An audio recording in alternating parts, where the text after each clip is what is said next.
Hello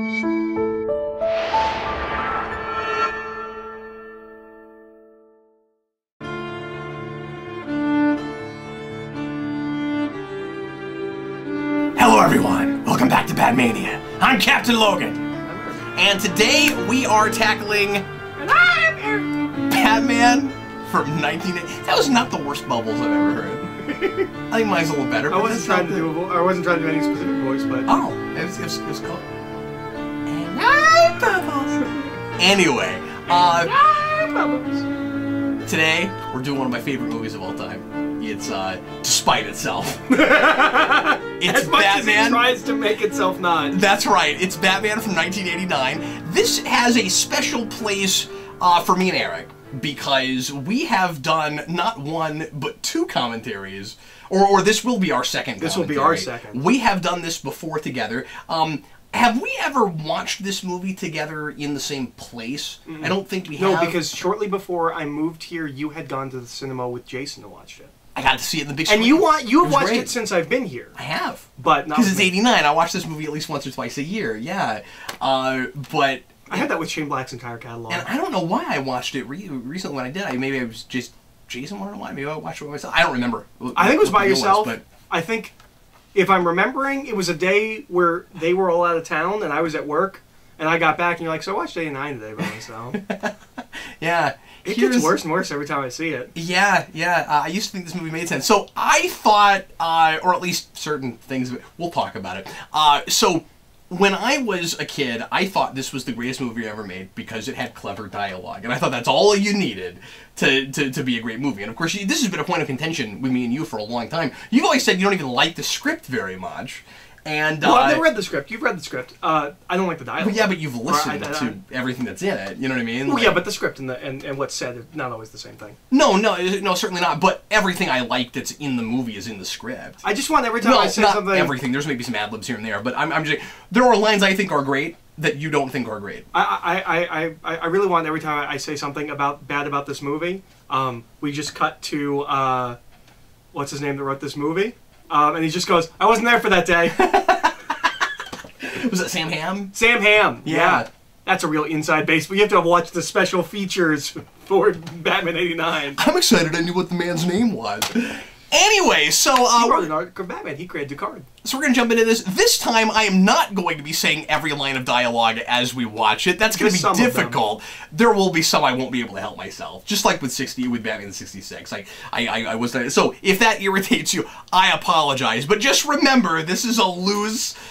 fun commentary, just us watching the movie and talking about it, and think about it like you're in the room with us. It's not a real formal kind of experience, and that's part of why we're on camera. So if you want to watch it with us, grab your DVD, your Blu-ray, however you want to watch it, get it to timestamp 0 past all the menus. I have something to say. I said I had something to say in the last one, in the preamble, to talk about the fact that we've done, this is now our second, this is your third or fourth commentary. At least third, yeah. So here's what I like about that. You've always said that one of the things about your rewinds is that your rewinds are based on your last viewing experience. Right. And those are not always the same. You could do a very different rewind on a lot of movies that you've done rewinds on now from when you've done that. So to get philosophical for a moment. Oh no. People are always moving forward. People are always changing. So I think one of the things that's interesting about revisiting things that even we have already visited before is we're in different places in our lives. We might have different things to say. We might say some of the same things, but you know, as Ian Malcolm said, even the slightest variance could veer a conversation in a different direction than it would have gone a year ago or yesterday. And that's chaos. And that's chaos. So I actually think there's something very valid to revisiting material that even we've already covered, because every moment you are changing and evolving and becoming a different person, and so you have something different to say and bring to it. You have a very different experience with this film now than you did, you know, 2 years ago. Yeah. So not to mention 8 years ago. We make jokes about like doing stuff that we've already done, but I think it's totally valid to keep going back to things we've already done. Maybe not solely, but yeah. I think it's totally valid to go back to things that we've already done and see if we do have a different take and have something different to say, or you know, even doubling down on what we felt before is like, this is still how I feel. I think there's something valid talented at. Yeah, you find out the ways in which you are a different person and the ways in which you're still the same person. It's also interesting, you and I looking at anything together we looked at before you moved here, because the ways in which we've influenced each other and helped each other to become different people. Like, it's especially interesting and maybe, as you say, more valid with the two of us doing it. Yeah, yeah. Just because we're now such intertwined parts of each other's lives in a way we never could have been. So that was a great speech. That is my case for why, even if you've listened to our previous commentary or one of your previous commentaries, it's totally valid, and you should watch along with us. And this will be different. Yes. Even with the things that are the same. Yeah. Well, with that said, wow, that was a great speech, Eric. With that, I'm gonna put it on a T-shirt. With that said, everybody get your DVD or Blu-ray, however you want to watch it. Get it past all the menus. Get it at timestamp 0. Get ready to press play as soon as I say now. And Eric, you want to get nuts? Let's get nuts. Come on! Let's get nuts! Here we go. Everybody, you please. This. Oh, okay. It has a symbol on the other side. Okay. Okay. You're like, everybody, get some nutrition facts. Everybody, please press play right now.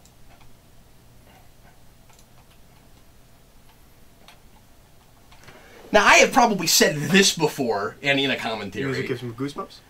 Well, yeah, and of course, I get giddy every time I turn this on. It's because yeah, it might be style over substance, but oh boy, it puts me in a place. It puts me in a mood, and I just want to live in this world every time. I just want to live in this like 12 by 12 foot world. this downtown that's the whole of Gotham.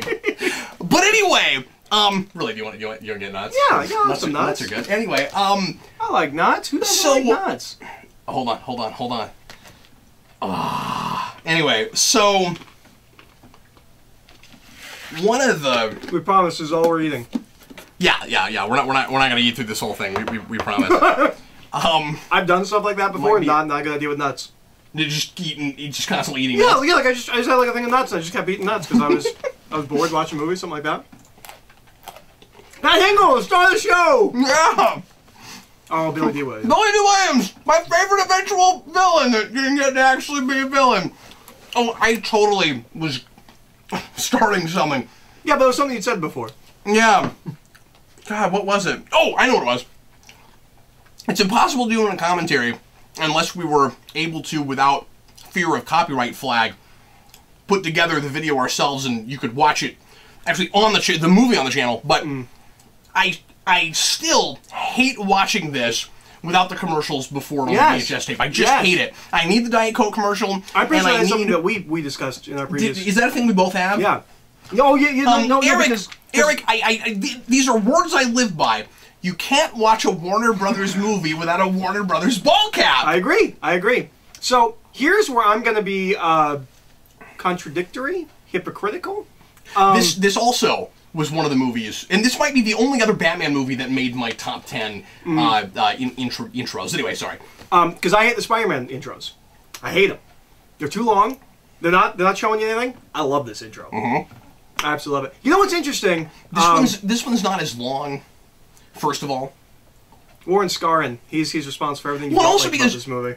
The first time you see it, you don't necessarily know what you're looking at, and then it peels back and it rewards you for all that time you waited. I don't know that the Spider-Man one really does that, but it sort of acts like it's doing a similar thing.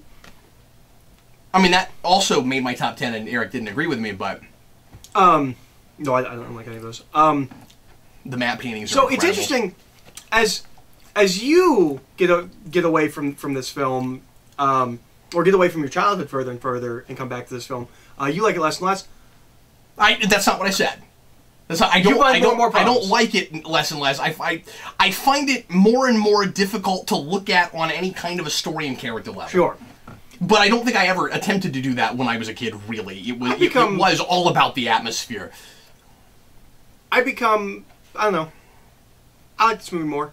Really? A lot of it is... I know there was a time where you were all, God, that movie, it's not good. A lot of it, some of that's growing up and being able to put nostalgia where nostalgia is and where I am now, and understanding that there is an overlap, and I can like things that maybe aren't that good, but I did like. And also remember, Batman Forever comes out like a year after Eric's born. No, it doesn't. Or no, when are you born? 92? 91. 91. Okay, but okay, so you're 4 when Batman Forever comes out. I mean, I saw Batman Forever in a drive-in.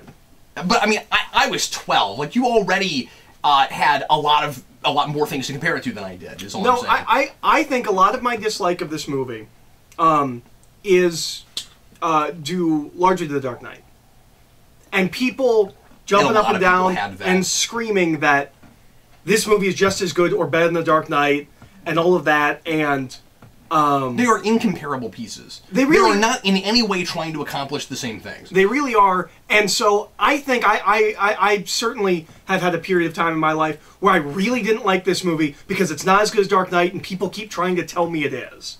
And it's not. It's something completely different. And you, if I may, you have a tendency to allow public perception and popularity to kind of affect your opinions on things.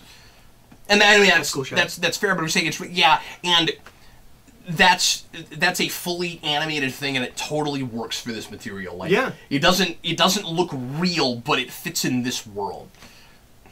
But I've been able to, in a certain way, take myself a bit less seriously. Sure. And enjoy this film for what it is on its own merits or dismerits, and sometimes I'm laughing at it. But you probably had to find your own relationship with it more, if that makes any sense. You know, where it's hard not to look at things through somebody else's lens when they constantly tell you, no, it's important, it matters. Like, it is true, and I've said this a lot to people that people want to say, well, this movie is not as good as the animated series. It's not. You wouldn't have that show if you didn't have this. But that argument doesn't mean this is as good as that. Oh well, because. That if-then statement doesn't follow. You can't say, well, because that couldn't exist without this is the same thing as it, or it is as good as it. It's just, you have to appreciate its historical importance, even, and the merits of that, what it gave us that made that series possible, even if you don't like it. And that's why, liking something... Yeah, a taste issue versus what it actually is critically are different things. Well, and that's part of it is critically this is not a very good film. It's not a very good story. But yeah. Famously, Ebert gave it 2 stars when it came out and blew everyone's minds because because people were loving it. And he didn't like Returns either. Yeah, right. Even less than this, and I think that's completely valid and legitimate. But I do think there's a certain. Maybe I'm just getting more nostalgic as I'm getting older, but I do, kind of find myself revisiting, the feeling of it when I was a kid and that kind of a thing. I think I told you this the other day. I said, I have this story about watching this for the first time.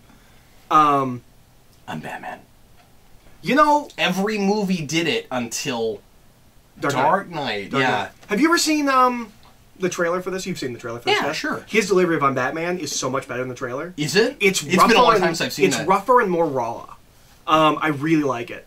And that trailer is amazing, because there is no music. Yeah, I remember thinking it was weirdly unproduced. And it is. And the editing wasn't very tight. It is a reactionary trailer. People were angry that it was starring Mr. Mom and all of this stuff. That trailer was going to be a joke. That trailer was put out to be like, no, you don't understand. It's a serious film. No, it's a rush job. It is just throwing together footage that they had at that time. And that was maybe the best thing they could have done. Honestly, ultimately, and it's a really cool raw trailer. But so we don't do a lot of that. No.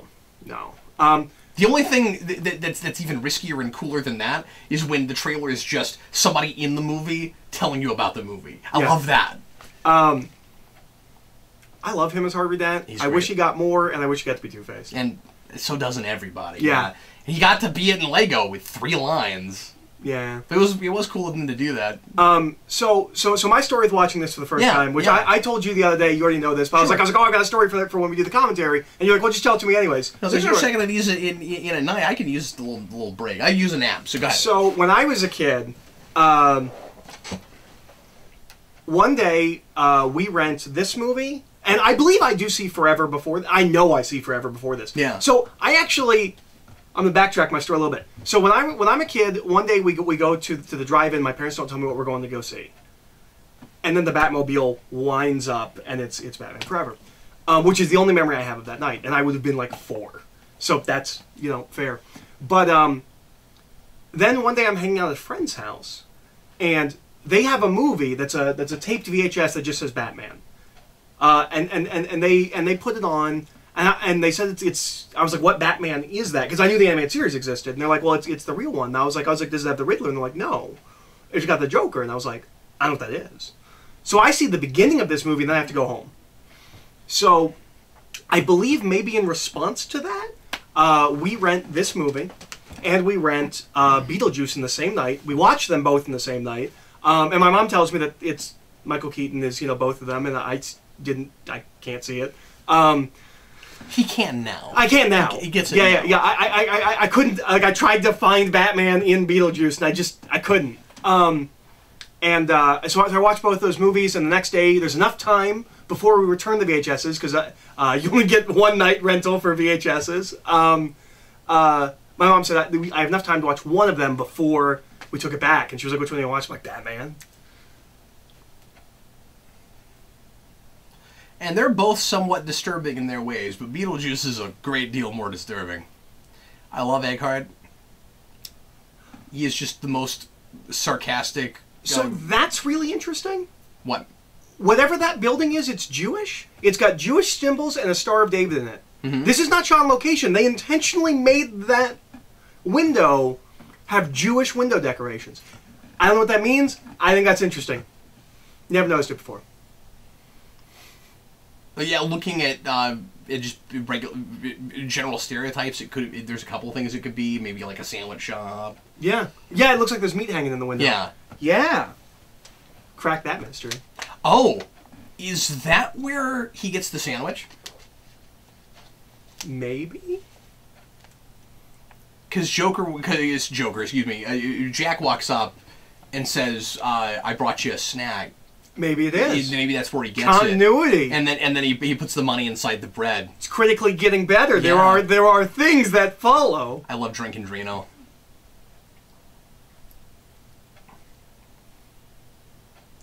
So it's interesting that we say like he's Flash, but he's not Flash. Mm-hmm. Given that Flash was also not Flash. Flash is him. Yeah, exactly. Because Flash in the comics is a big jacked guy, which we will get to when we get to year 1. And I haven't read that in a while, but Flash was also a corrupt cop, right? Yes. He's brought you a little snack. He goes and beats up. I bet he gets that from the Jewish deli. I bet that's what that is. Yep. Didn't hear that in the other commentaries. No. Why don't you broadcast it? I hadn't dated the Jewish girl who made me super aware of everything Jewish in movies before this.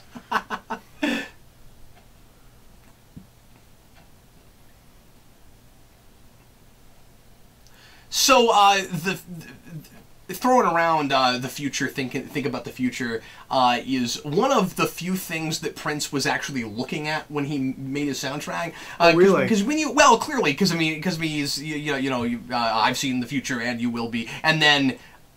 That's the song that's playing at the beginning of the movie, which I like a lot. If you're listening to it, that's on a boombox, and that's kind of foreshadowing for this whole thing, and the idea of Jack not knowing what he's about to turn into, and that he's about to kind of have a death and resurrection, but he's really ambitious and working toward taking over the whole city, or taking over the mob from Grissom.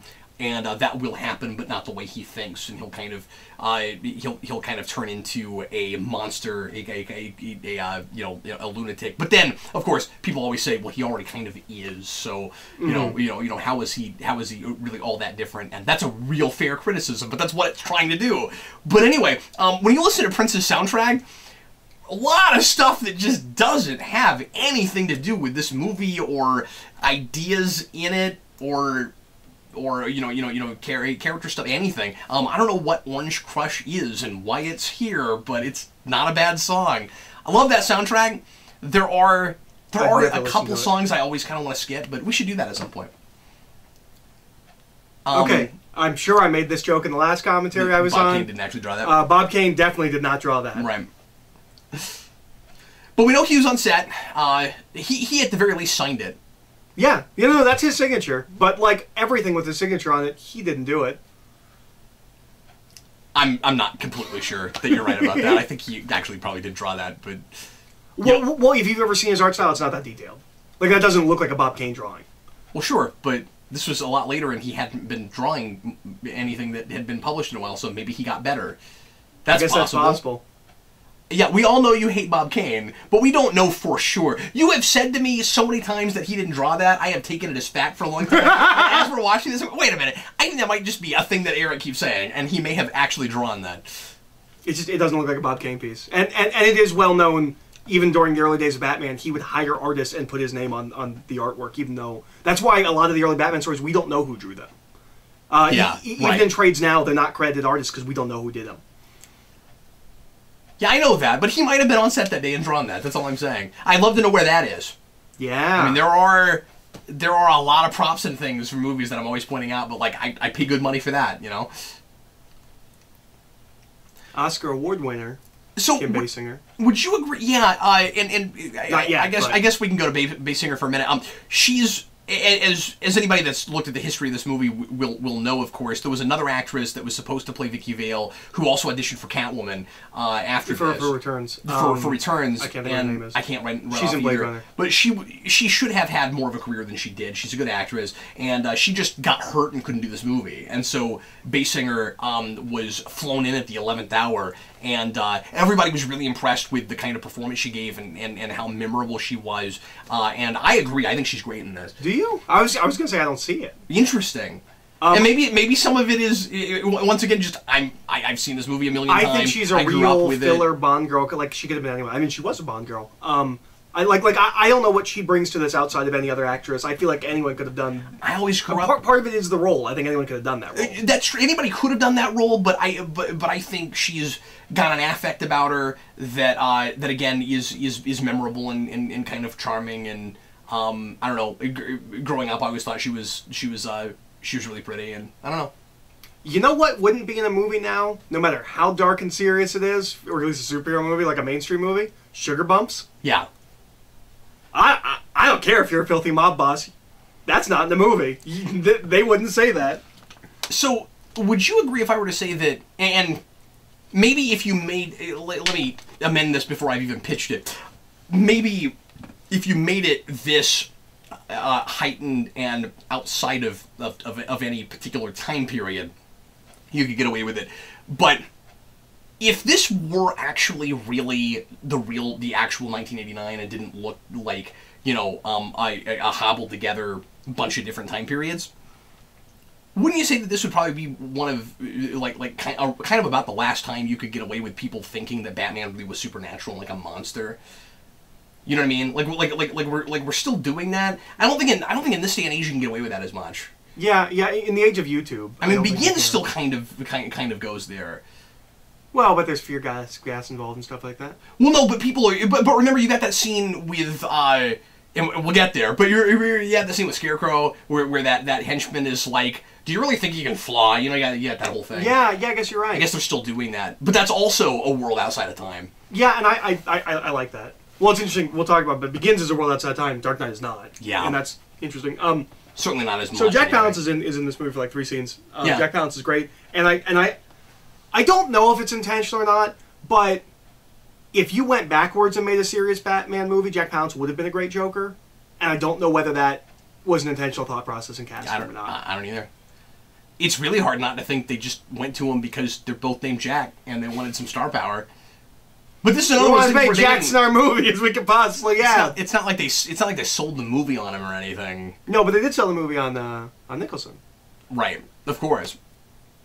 But it's almost like a Brando choice where they're just Nicholson is at this point someone that a multi-Oscar winner. Yeah, because I think he gets already. Even if he doesn't, I don't know if he wins for Chinatown, but Chinatown as a film gets nominated. I believe he does win for One Flew Over the Cuckoo's Nest. He's an award-winning, renowned actor at this point. Well, and he's not just like a hot name that's in a bunch of popular movies. It's been said a million times, but like this movie doesn't make the money it does without him. Absolutely not. It doesn't. It doesn't get the attention probably without it. It gave him a lot of credibility in Hollywood. I mean, I think. I think maybe even Burton has said, I forget, that the movie maybe wouldn't have even gotten made if they didn't have that kind of star power. Well, there's a picture that somebody has taken from a movie called Streets of Rage, which comes out around this with I've never heard of that. With Willem Dafoe, and there's a shot from that movie that people have just kind of slightly photoshopped, and he looks perfect as the Joker, but of course he does because he's got that Willem Dafoe face. But he would have been a perfect Joker, obviously, even at this time. Like he would have been young enough, I think.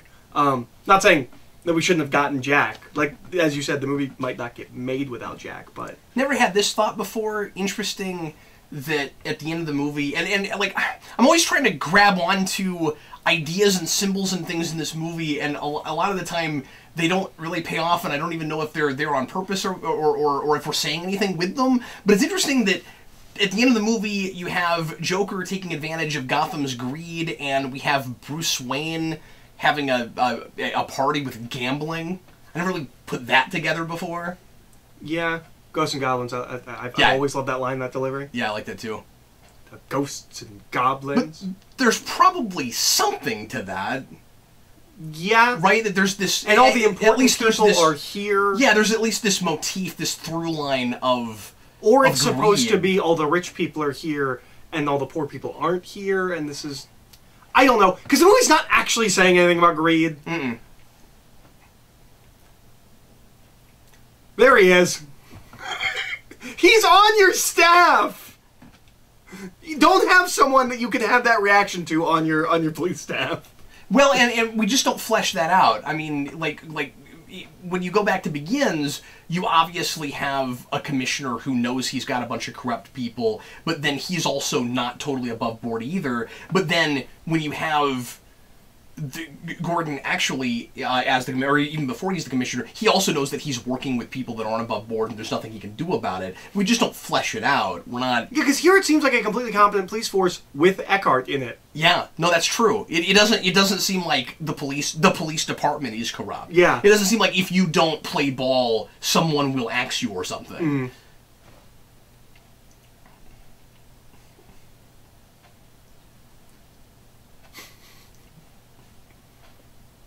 The one before this looks really weird. Like, in a way of, like, I don't know where that comes from. Like, that's the one that I want, because it doesn't look like it comes from, like, an older civilization. It looks almost steampunky. And I wanted to be like, I don't know where I bought that. Yeah. I don't remember that at all. That was a bunch of. Somebody drove that up to the house and asked me how much I paid for it. I told them I wasn't Bruce Wayne, and then they walked around my house for a while, and then I walked up behind them and told them I was Bruce Wayne. And for no good reason. One of the other things I think with this movie and coming to kind of accept this movie more is being more okay with different interpretations of Batman. Yeah. This is not my Bruce Wayne at all. Yeah. It's not it's just not how I see Bruce Wayne in any way. And I think I've gotten... I always had that too, but I was able to easily ignore it because it's not really a character piece at all.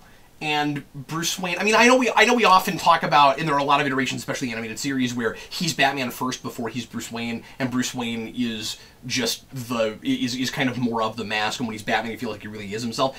That is this too, but I also don't get that guy either, you know? And anything he does that doesn't make sense, you can explain away with, he's really eccentric, and he's really detached, and losing his parents made him kind of less than human, but he still cares about people, even though he can't be in that world. And that would be an interesting thing to explore, right? Yeah. Like, the completely antisocial Bruce Wayne that lives apart from humanity, but still has enough humanity that he cares about them, and like what does that do to his psyche? But we don't explore that stuff. And I also think that this is the most obvious Bruce Wayne, but at the same time, not obvious in what way? Who's Batman? Do you think it's the rich guy that keeps to himself up there whose parents were murdered? I see what you mean. I thought you meant in characterization. But in this movie, like, that's bringing in other Batman stuff. In this movie, apparently no one knows his parents were murdered in an alley. And he's not like the favorite son of Gotham. He's just... I mean, upper middle class would be a massive understatement, but like... He's just a really rich guy. Yeah, he's not also, super the mansion's famous. not as far apart from Gotham, is it? I don't know. I mean, he goes through some like woods and stuff. Yeah. He drives a while to get there. That's true. But I think I've... But I don't know if it's off in, like, an island on its own, almost, like it is in other things. Not an island, but you know what I mean? Like, it's just separate from the city. But I think I've more been able to kind of accept other iterations of Batman as being other things. Because I also don't agree with the Batman's a real person either. That's not my take on Batman. There's a third guy. There's a guy in between. Bruce Wayne is fake and Batman is fake, and there's a guy that hangs out with Alfred, and that's the real guy. That's my... Sure. I don't like he's always Batman. But, I mean, the animated series does it well, but he's not as intense as other Batmans. Like, I'm okay with the animated series Batman being the real guy, because he doesn't seem like a crazy person all the time. Well, see, but that is the in-between. It's the Batman who calls himself Batman. He's created his own persona. Bruce Wayne is like the sacrifice he has to make, where he has to make himself... And the Nolan movies do this, too. He has to... Except that he is Bruce Wayne first in that. It's just a Bruce Wayne people don't know about. But anyway, he has to, like, make himself... he has to, like, humiliate himself in order to make Batman work. And so that's the sacrifice he makes. But the Batman that he is in his head isn't the one that everyone sees, because the one everyone sees is supposed to be an urban legend and a wraith, and he can't let them in, because he's supposed to be scary and... Well, and the Nolan films do have that. The guy that he is with Alfred is not the guy that he is when he's Batman. It's not the guy... And that's how I see Batman. Yeah, but the difference is, he doesn't want to be Batman forever. Yeah. It's impossible to make that sentence without saying that. Yeah. And the Batman from the animated series does. Yeah. But so, yeah, that's part of my being easier. Like, I don't think this is any better of a movie than I did when I was 18. I'm just more okay with it. Do you think you enjoy it more? I have a similar thing with this as I do with Spider-Man. Like every viewing is a separate and different experience. Yeah. I don't ever dislike watching it. Like, it's an enjoyable film to throw on. But which, unlike Spider-Man, like, sometimes I watch Spider-Man, I really enjoy that movie, and sometimes I watch Spider-Man, I'm like, who let this movie get made? Like, this dialogue. I don't ever have that with this. What helps with this, of course, is, and I mean, Spider-Man did a lot for superhero movies, but it was still familiar enough that it wasn't like, this is a world unlike anything I've ever seen. And I mean, to Raimi's credit, he was trying to make a New York that looks like New York. I'm not dogging on that part of it, but at the very least, I think it's hard to argue with nothing ever quite looked like this movie before. I mean, you can see the influences and stuff, but it has a very distinct look and tone and feel that nothing else before or since has ever exactly captured. Now again, you can see it's even Returns. Yeah, I mean, again, you can see, and he intentionally made them feel like two different things because he didn't want to make the same thing again. And that was before we had the same kind of franchise mentality we have now, where it's like, okay, you made a lot of money, you want me to make more, but I'm going to make another piece on its own. I'm not going to keep making another chapter. I'm not going to make new chapters to keep making that movie. I wish he had to some degree, just because I wish Returns had been more about Batman and really flesh that character out. I mean, this movie's not really about Batman either. But that's what I mean. He's like, you could have improved this movie. Yeah. I mean, you could have improved on the material by then giving us a character study. That's why he's liked it. Yeah, and I still really wish we would do that. And that art for the one somebody was trying to make. Yeah. It looked wonderful, and I wish it had happened, but that was a big thing that stuck with me when I was a kid. And that is universal. Every Batman can do that. Yeah, all Batman. Every Batman can, without looking behind him, see the guy. And this is a Batman who physically can't look behind himself, so he needs to be able to do that. It's very important. But Michael Keaton was a genius in the way he moved in that suit. Yeah, I really think that it doesn't look unnatural. I mean, it looks unnatural, but in the right way. And he's got the right. You never think, he can't move his neck. That's how he moves. He's got the right idea with the Batman voice. It's not too gravelly. It's not too far away from his own voice. It's real subtle, isn't it? Yeah, and it helps that he doesn't talk much. Yeah. But then you hear him actually say some pages of dialogue when he's in the Batcave with Vicky, and it doesn't sound like his Bruce Wayne. And I've never really thought about that, but it is different, isn't it? Yeah. No, I like his Batman voice quite a bit. It's more of a whisper. Yes.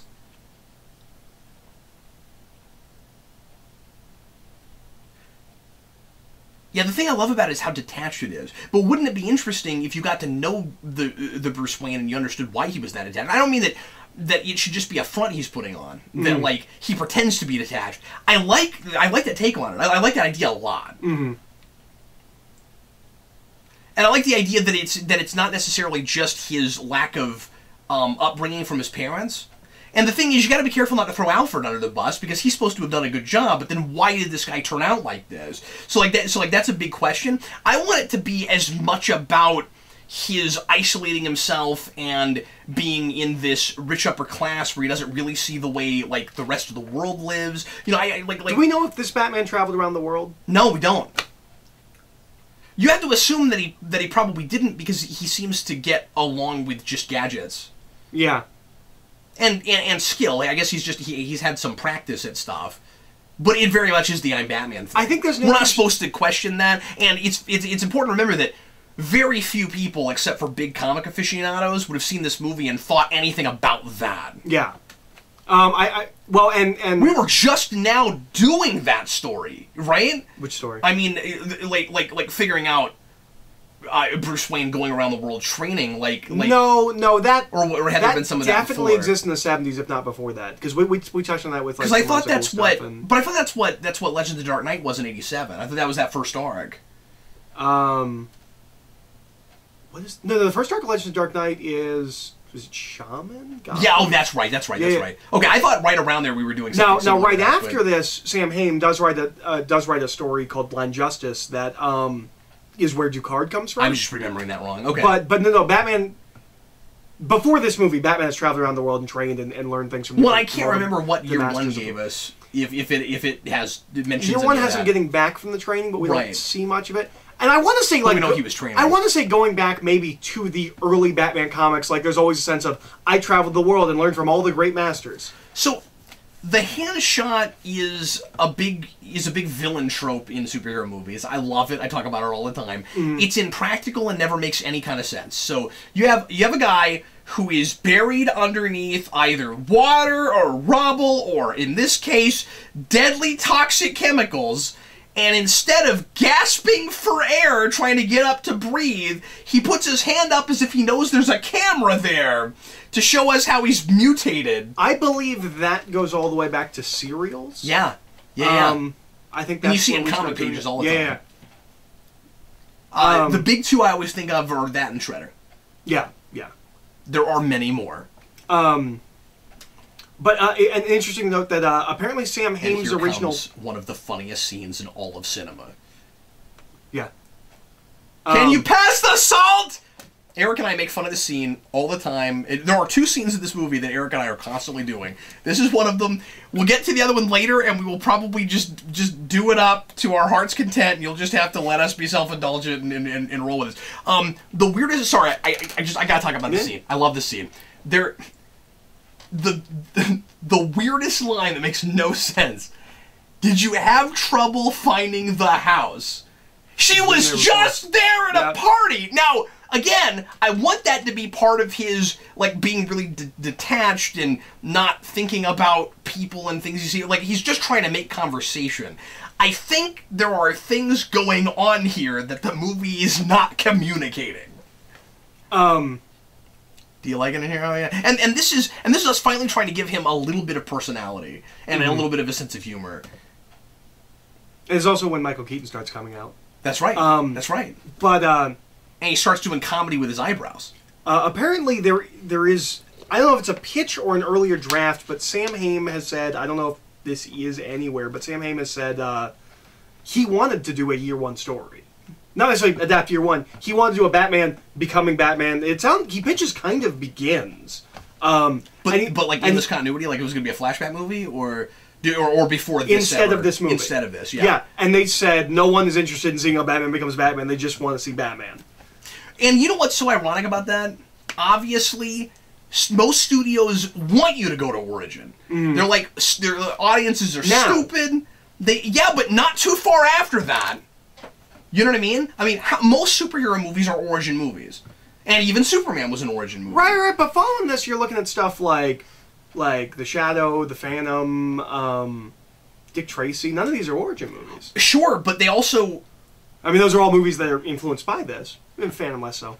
Yeah, that's true, but I think that's the reason is there enough in the same ilk that they're probably thinking these are, again, like detached, not immediately relatable characters. Punisher. And they and they want to look at like a shadowy wraith figure that maybe shows us some humanity later. But what I mean is, it was all about putting those characters in the background right then because this is popular. Even the Flash tried to do it sort of like that, with the TV show. And then once we got to Spider-Man, it became all about origin. Mm-hmm. I think something that... Well, no, you're right. I guess it did take us a while before we got to that mentality of everything must be an origin.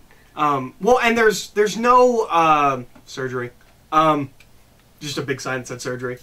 There's no disputing or denying, like, this movie shaped comic book movies until maybe 2008. Yeah. Like, everything is looking at this in some way. That's right. Or form. And especially also, structurally. And it's also important to remember that this was... Which is unfortunate. This was the biggest movie ever made at the time. I don't mean in how much money it made. I mean, it was the most expensive movie ever shot in England. I don't know if you know that. I did not know that. Up until that point. It's like, it was just a really big, massive, epic kind of level production. Which doesn't necessarily mean anything if nobody likes it. You know what I mean? If it doesn't make money. But what were you saying? I like the Sting. Yeah, I do too. This is, I think, I almost said I think indisputably. I guess you can argue with me. I think this is one of the greatest soundtracks of all time. It's not, most people, I think, feel that way about it. No, I agree. I think it's up there with Superman and Star Wars and everything else John Williams did. The allure of it, the mystique of it, kind of wore off for that's me interesting. Just a little bit, going down and then coming up. Or no, I'm sorry. They're both going up upstairs. And then going up. Yeah. I'm not going to talk about the thing we talked about last time we did this scene. If you want to hear what I have to say about this scene, you can go to this timestamp in the previous. What I was going to say about the soundtrack is I think the mystique kind of started to wear off on me a little bit when I realized that this and Darkman are almost the exact same score. Mm-hmm. Well, but Darkman's after. Yeah, but I don't know which one he wrote first. I mean, it's real hard. It's real hard to know that. This scene's not okay. That's all I'm going to say. Why are you afraid of flying? I never really cared for it. That always seems really generic. It's a superhero, so we have to invoke flying. But he does get in an airplane, so I guess there's that. I may have brought this up in the previous one, but I'm not sure. I'll say it here. As a kid, I always thought that was him disguising his identity. I didn't get the idea of, like... Yeah, you did talk about that. Getting super drunk. Like, oh, you're flying. I always thought it was... he can't let her know that he can't let her know that he's Batman, so he's going to say that he doesn't like to fly. Which Smallville will That's would funny. later do. But no, talking about the... Yeah, but I also think that's in there, too. Like, it's a so? superhero thing, so we're evoking flying. Yeah. And, like... Kids always think, maybe not anymore, but when I was a kid, kids always assumed superheroes could fly, like whenever they were. I always thought Batman could fly, just because he was a superhero, so he's got a cape, of course he can fly. I'd look up the stars at night and be like, Batman's up there. No, he's not. He is, like, unless he's in his airplane. He's in the Batwing. Right. This is lit incredibly well. Yeah. And it's nice that they make you wait for it, even though he's all over the advertising and everyone knows what he looks like. Well, but you don't know that when you're making the movie. Oh, of course, of course. That's one of the things I hate in movies, is when something is clearly a reveal, and it's all over the trailers and the posters and everything. It's not their fault unless the director said put it all over the... I know, but it's unfortunate for me as a viewer that I'm not able to go and experience it. I'm agreeing. I'm just saying, yeah, you're right. It's not their fault. Famously, T2 is clearly designed as a reveal that Schwarzenegger is the good guy. You don't know if you're watching the movie in a vacuum. You couldn't not know going into that movie. Yeah, but that's how they sold it. I mean, I think that's part of why it was successful.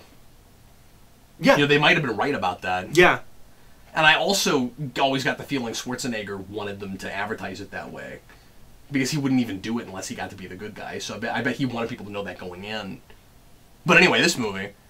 So interestingly, are we gonna well, hold on. Are we gonna talk about the thing that you always talk about? I always talk about it. I don't care. We don't have to. Is he working out or is he sleeping? Is he working out or is he sleeping? I think Vince he's sleeping. and I argued about it forever. I think he's sleeping. I think he's sleeping too. That's what I always thought. It's that Tim Burton-y, avant-garde-y, expressionistic kind of thing. Making everything literal. He is bad. Yeah, he sleeps upside down.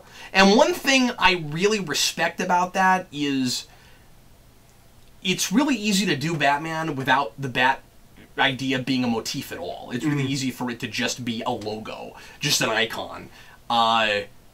He's Batman because some bat scared him when he was a kid, and that's what gave him the idea, but let's move on now. You get a lot of versions of Batman that aren't even... Well, I mean, the fear of bats thing, I don't remember seeing that much until Begins. But it probably is in the comics. I mean, it's in Dark Knight Returns and... yeah, of course. And Year One, which... Of course, means everyone has probably done it 1,000 times since then. Before it begins. But for some reason, but for public consciousness, I think that might be no, because it's also in it's in Mask of the Phantasm when they rip open the thing and the bats come out. Is it? But I never saw that as he's still scared of them. I guess the point I'm trying to make is in Dark Knight Returns, is he still scared of them, or was he just scared of them when he was a kid? In Begins, he remains afraid of them. Yeah, and I think that's the distinction I'm making. I'm not sure we continue that where he has a phobia. Yeah. Bruce Wayne in Nolan's continuity will never stop being afraid of bats. Yeah. And I was like that idea a lot. And we'll talk about the fear motif when we get. Well, no, he overcomes it, right? Because he's got bats hanging out in the cave. I think he's still scared of them, though. He But he in Begins he does the thing where he lets the bats pass around him. Oh yeah, no, I know. But he's also working through the fear. He also closes his eyes during that scene. Yeah. Well, that's because they got claws. Yeah, it's because he has feelings about it. And so he's able to function. But I think, I think he also retains that fear on purpose. I think he surrounds himself with bats because he needs to keep that fear up in order to instill fear in other people. Well, it's being motivated, and I said this in the Rewind years ago. It's fear as a motivator for himself, and then fear is a manipulator to other people. We'll have to talk about that because I've always seen that scene as a baptism, and when water's pouring, you close your eyes. When you do it, don't keep your eyes open. I always took it as the fear toxin, he works through his fear and is not really afraid of them anymore, or at least he's able to control that. Right, but he still sees bats when he's on the fear toxin. He's seeing the thing he's afraid of. Yeah. We'll talk about it when we get there. We should talk about this movie. Yeah. But I just think that's so important. And I'm just saying that I want to give Burton some credit for doing something with the bad idea. Yeah. And again, he's so eccentric and detached that the idea that he, in his mind, makes himself a bad. And then he even talks about it really slightly a little bit with Vicky in the Batcave, where he's like, they're great survivors, and you think he admires them. He wants to be like them. That is some of the greatest makeup in anything. To not reveal how dumb of a child I was, but there is at least one night that I can distinctly remember that I tried to sleep upside down, like hanging off of my bed, because Batman sleeps upside down. Right. Because even as a child, Batman sleeps upside down. He's not here to defend himself, but of course, Vince was exercising upside down. When he was a child. When he was a child, because, yeah. Ooh, I got a live one here. Also, how do you not love this dialogue? It's so good. I think it goes on too long. I don't understand that. It takes that long to kill the man. What are you complaining I don't know. about? He's not manic enough for me. Like, I've never loved, or I don't love Nicholson's Joker. Like, I like Nicholson's Joker, all right. He's too Nicholson and not enough Joker. He's not wild enough for me. Well, and a lot of people feel that way. For this material, I think it's okay. They hired him to be Jack. I mean, the idea was supposed to be he to them was already the Joker. Why do anything different? Sure. And I can't separate it because when I was a kid, this was probably my first Joker, or at least the first Joker I remembered. I mean, I said in the 60s Batman commentary that I probably saw that Batman quite a bit first, but this is the Joker I remembered, and I certainly saw Jackie in this before I saw him in anything else. Whereas I certainly already know Marty Hamill. Yeah. So just that affects your perspective. Absolutely, a lot. absolutely. And I've talked about this, of course, before too, but I just think wiping the makeup on your forehead is such a clever, minimalistic trick. It took me a long time before I understood what was going on. I was like, oh, so wait a minute. He came out of that with makeup, and then he was able to take the makeup off, and now he's just putting it back on his face? Well, no, that's physically what's going on, but that's not what's actually happening in the film. But to talk about your idea of the detached Bruce Wayne. Yeah. It's not in this movie, but I think there's a really cool story that you could do, specifically as an origin story, of a Bruce Wayne who goes around the world on this quest for vengeance to learn how to fight, evil, and coming back. He has spent so long away from people, he no longer has a connection, and he's not... Like, he almost doesn't see the actual humanity of the people he's saving. Yeah. He's just doing it because that's what he's supposed to do, and that's what he's spent years training himself to do. I think there's a story there. I think there's a take there. It's not in this movie, but it's a cool idea. Well, and you'd have to see some of his experiences before that happens. Yeah. What I would do with that probably would be to... And I'm glad you're dead. But yeah, real quick, the problem people have with this, and I think it's valid, it's just growing up with it, I wouldn't have thought of it. How different is this guy really from what you had before? No, yeah, that's it's just now he smiles and laughs a lot more, but is he really any different? It's because...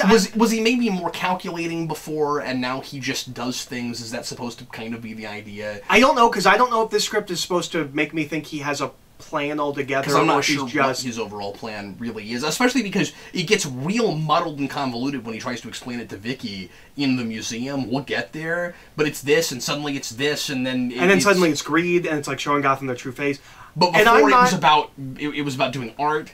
And I'm not sure if there's an intentional thing there, or if it's just sloppy comic book movie writing. Is the greed thing supposed to be artistic? Is that the idea that those two things go hand in hand because he's trying to express something he sees in society by killing people for doing a particular thing and showing them through because he says I make art until someone dies, which is a weird line because he actually makes art by killing people, so that's not really what's actually happening. But maybe the idea is supposed to be that that's his self-expression. He's showing people a truth through his art by murdering them through the thing that he's trying to show them that they have. But I don't know if that's there. It doesn't all line up. No, it doesn't. And I don't know if I'm being really gracious. Yeah. The Joker's a crazy person. He's inconsistent. But I think it's just sloppy. It's a comic book movie. You don't have to think about it that much, kind of a thing. We have the same thing with the Green Goblin, Spider-Man. And a lot of villains in a lot of superhero movies.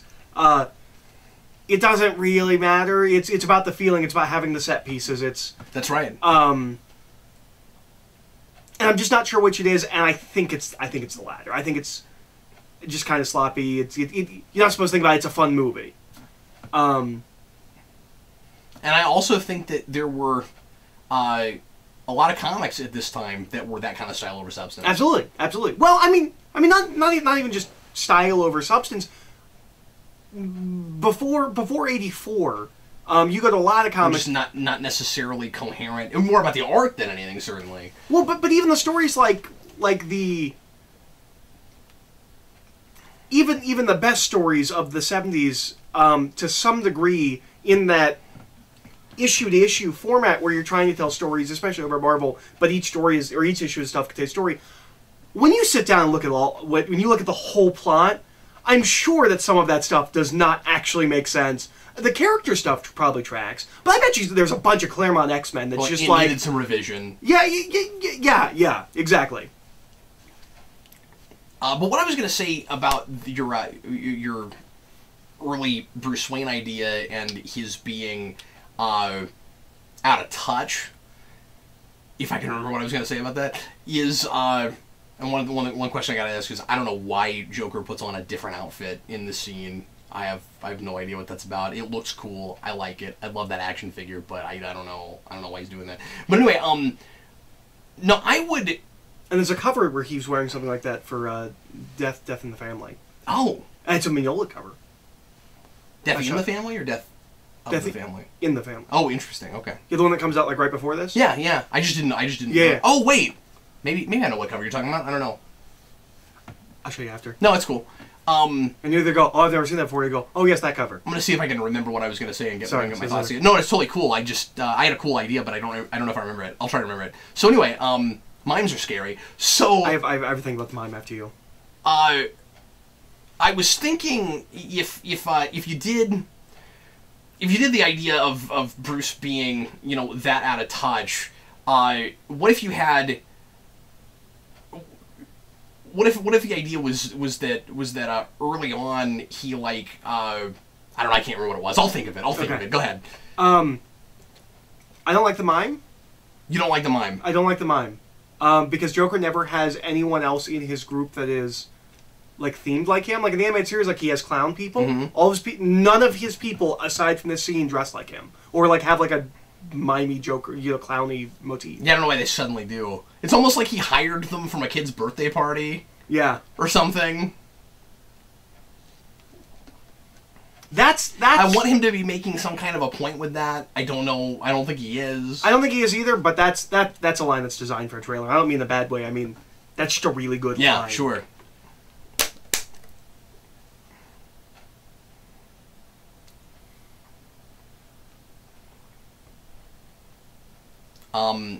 His lipstick is different there too. Yeah.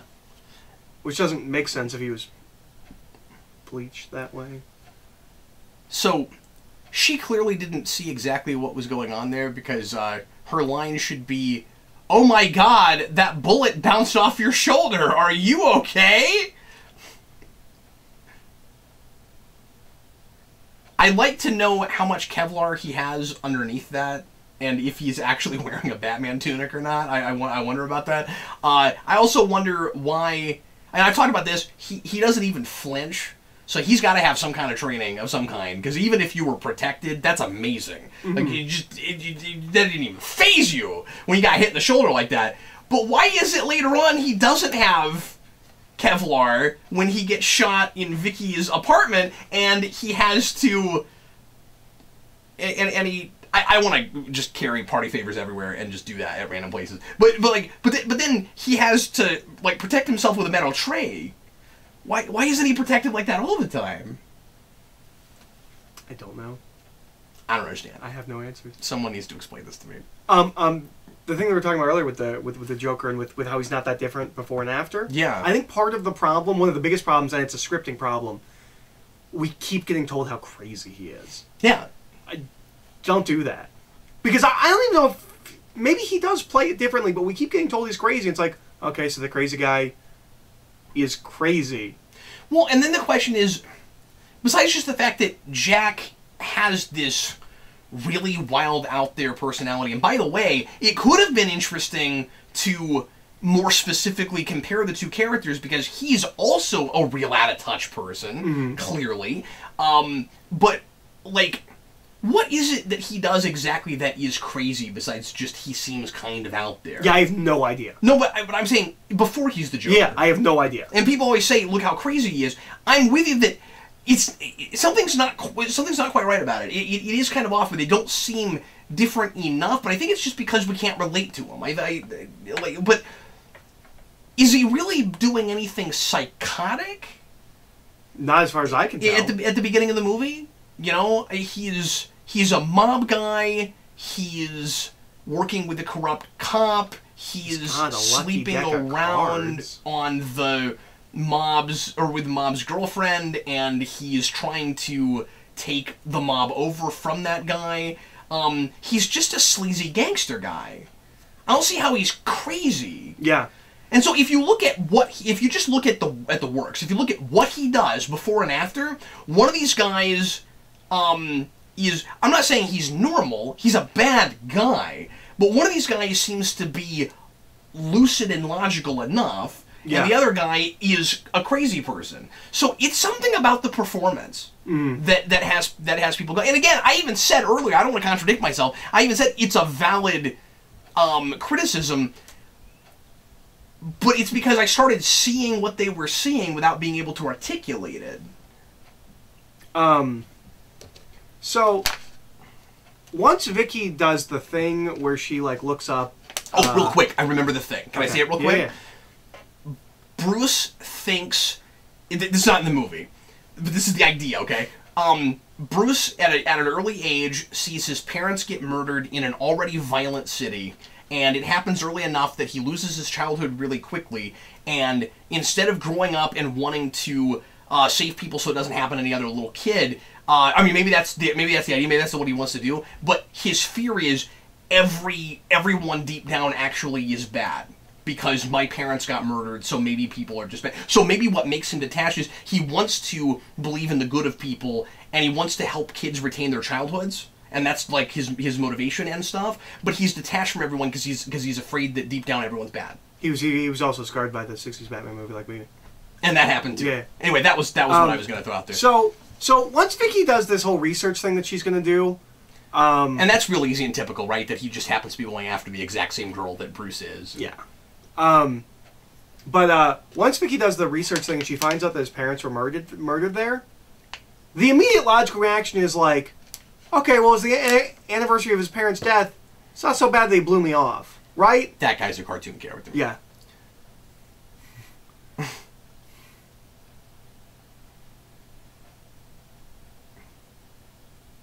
But am I right? Like, once she finds that information, she should no longer be annoyed. And I feel like it's just like, oh, okay, well, yeah. It's his parents' favorite. Of course he didn't want to hang out with me that day. Yeah, that's completely sensible. No, I'm with you.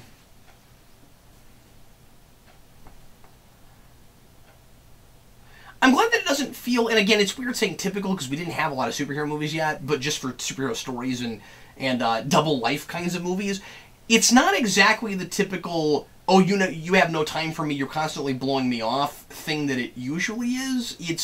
It's kind of more, you were always so incredibly distant. You know what I mean? Mm. Like she's picking up on an actual, real, deep-rooted psychological issue with this guy, not just, he'd rather go off doing whatever it is he's doing than be with me. She doesn't take it so personally, which is kind of impressive, I think. Mm. The question, of course, is, what exactly does she see him in him in the first place? Mm.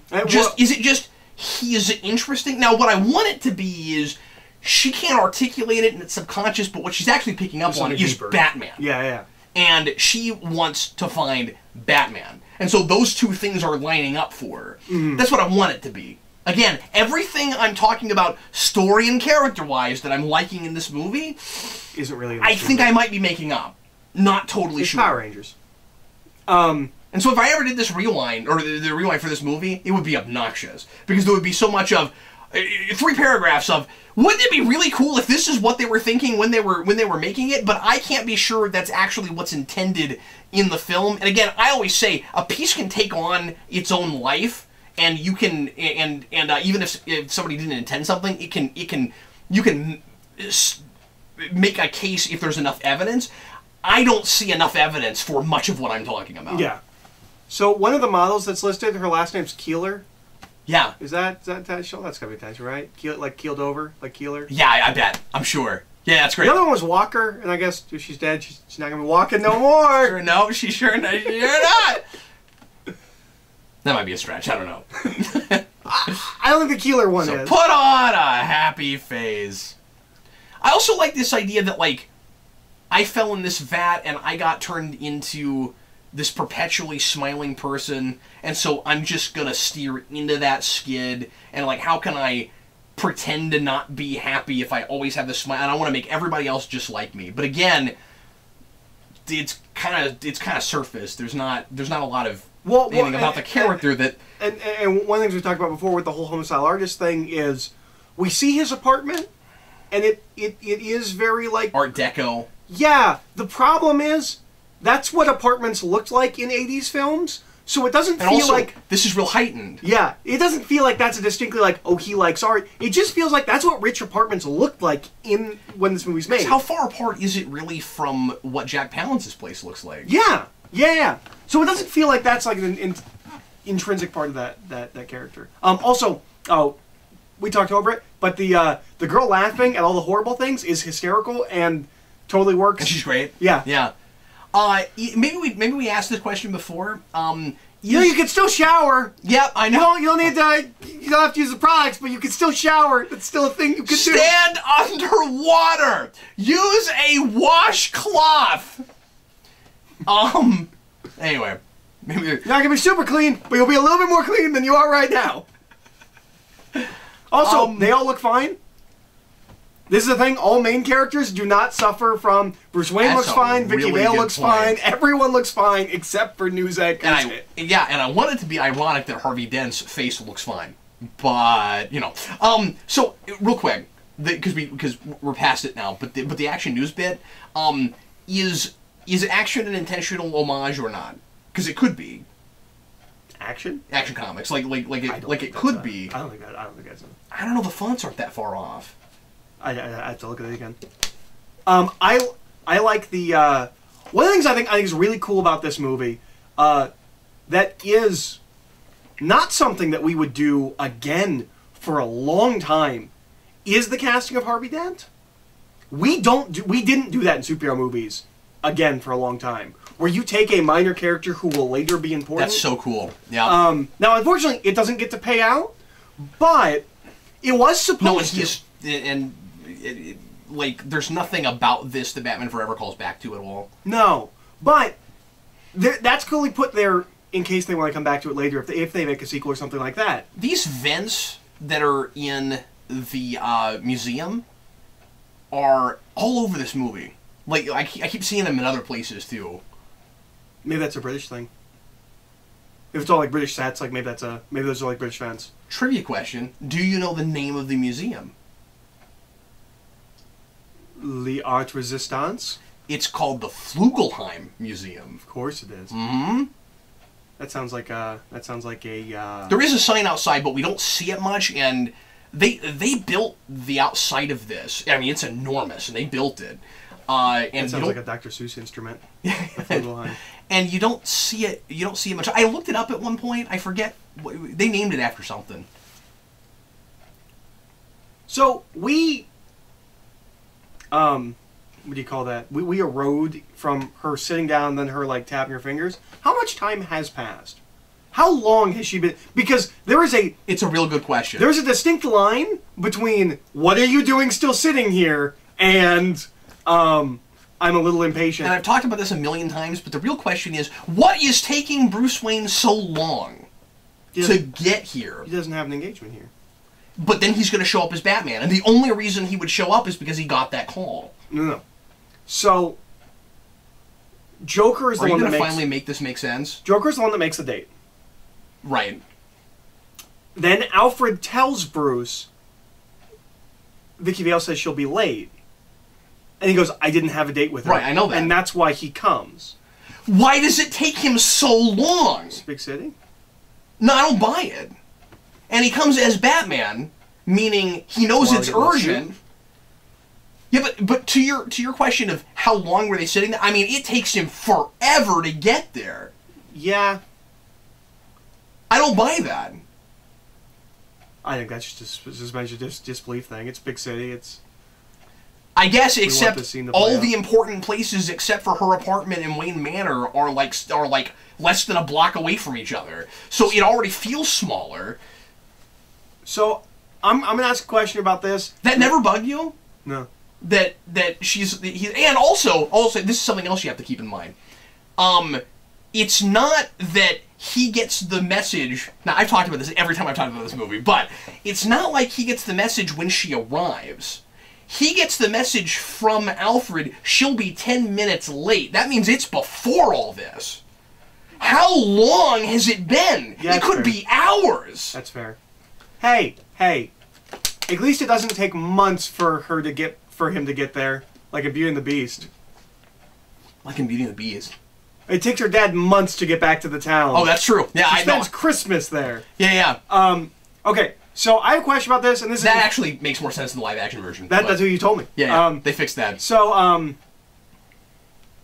this is also a song, by the way, where Prince was actually paying attention to what was going on the screen. This is not like an actual criticism of this film. This is a question I have about all depictions of the Joker ever.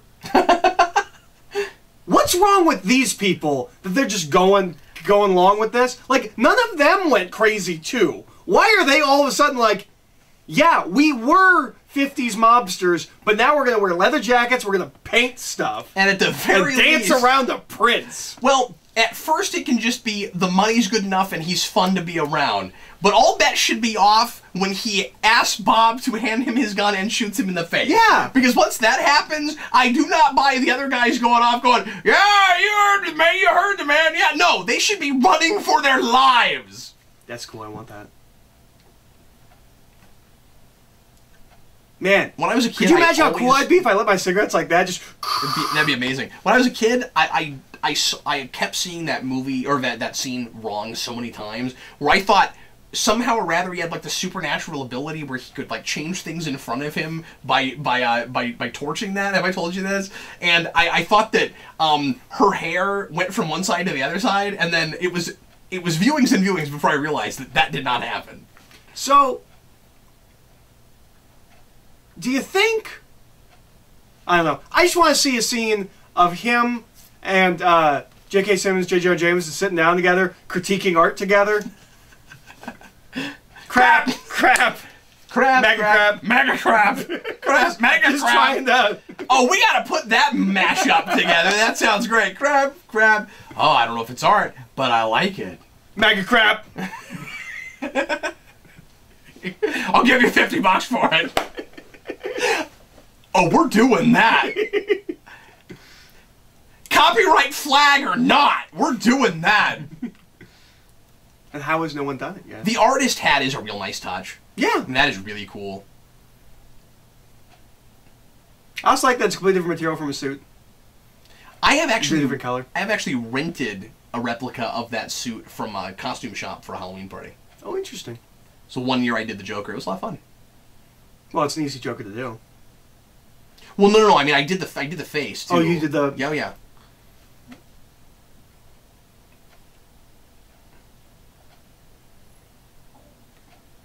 We just did that. Where were you? Yeah. Were you like hanging out in the car? Like. You were right over there. You saw it. He must have done that on purpose. He must have been like, no, don't come in yet. I don't understand. And I've never gotten this. Mm-mm. Like, it looks like I mean, like she's got some stuff here, but like, it kind of looks like I don't know, like a bad sunburn's the wrong word. It doesn't look horrifying. Here's the thing. I think a lot of horrifying makeup jobs, no matter what you do to them, do not translate the camera as well as if you were there in real life. And lighting can be an issue too. I swear to God, Ryan Reynolds' Deadpool without the mask probably looks way worse if you're there. On film, I don't know why people are reacting as extremely as they are. But I bet the makeup job is fine. It just doesn't translate. But that's why you have to exaggerate it for screen. Yeah. But, well, and part of the issue and is that also... they could have exaggerated more, certainly. Part of the issue is also, I've got a funny thing about her messed up face when I was a kid watching this movie. But part of you know what? I meant to get into that exchange and how much nonsense it is, but anyway. Because that was a big thing I picked up on the last time I watched this that I hadn't thought of about so much. Where he's like, he gives her instructions and is like, you're gonna do this for me, and then this for me, and then this for me, and then it changes real fast. Also, because then she's like, well, what do you want from me? Well, he just told you what, and now it's about Batman, and why is it suddenly about Batman? I get that she's after Batman, like, he never actually brings that up until that scene. It's weird. How does he know about Batman's toys? He says where he gets his toys. This is their first encounter. Yeah. I mean, and you can't just say, like, whatever was in the news because he's an urban legend at this point. Yeah. Oh, okay, sorry. I'm sorry, go ahead. To go back to the woman. So he's already put acid in her face, right? Yeah. How come she's still hanging out with them? Why is she still the doddering old... I guess the idea... Yeah. Why... She's already the perfect chick for the Joker. He threw acid in her face, and she's still all into him. Well, I guess the idea... Well, I threw acid in girls' faces. They stopped talking to me. She's not, though, because she jumps out a window.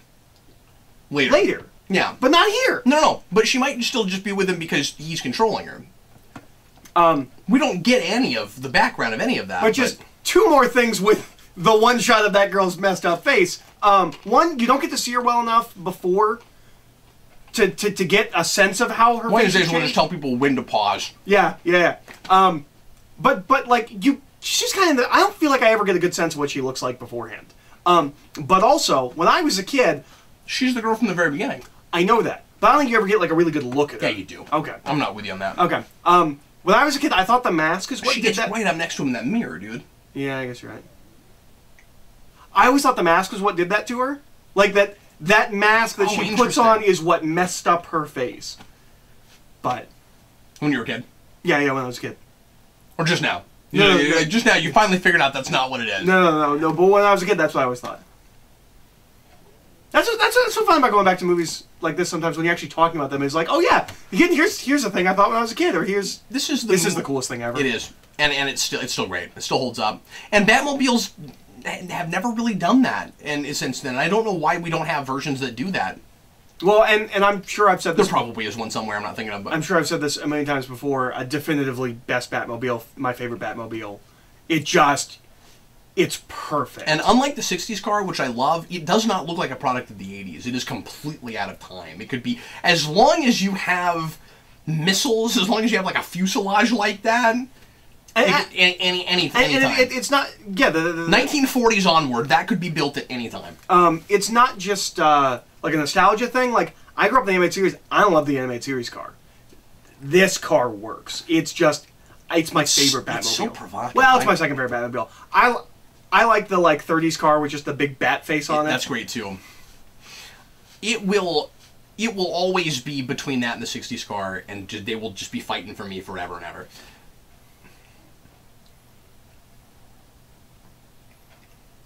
And I always want to say that this is my Batman, but I know it's not. You know what I mean? It's my Batman aesthetic, if that's fair. Just because, as I've said a million times, like this is the look that got me into superheroes, and so much of it has to do with just the symbol. Which, by the way, I've never understood why the symbol on his chest is different from the symbol that sells the movie, but I want to respect it for some reason. You know, like it's an interesting choice. I don't know why you did this, but I will fight to the death to defend your right to do it. I want to read so far into it after the conversation we had about this Bruce Wayne wanting to be a bat, where like his bat symbol has like actual bat legs on it because that's how into bats he is. But then we have a not as bat looking bat symbol to sell the film because that's what we're used to seeing. Have you ever heard Kevin Smith talk about this part of the John Peters thing? It's stupid. But I said it. Sorry. Have you ever heard Kevin Smith talk about this part of the John Peters thing? Because I know you've heard his John Peters story. So he has a thing about this. John Peters is convinced this is why this movie works and sold. He got the best, like, swordsman in the world or something for this one scene, and he is convinced that is why this movie works, is that guy and that scene. Okay. That scene is brilliant, but that's not why. You know why that scene is brilliant? Because it was the 80s and Batman was allowed to mess up, so he falls down. The camera flashes. Oh. Brilliant. Whenever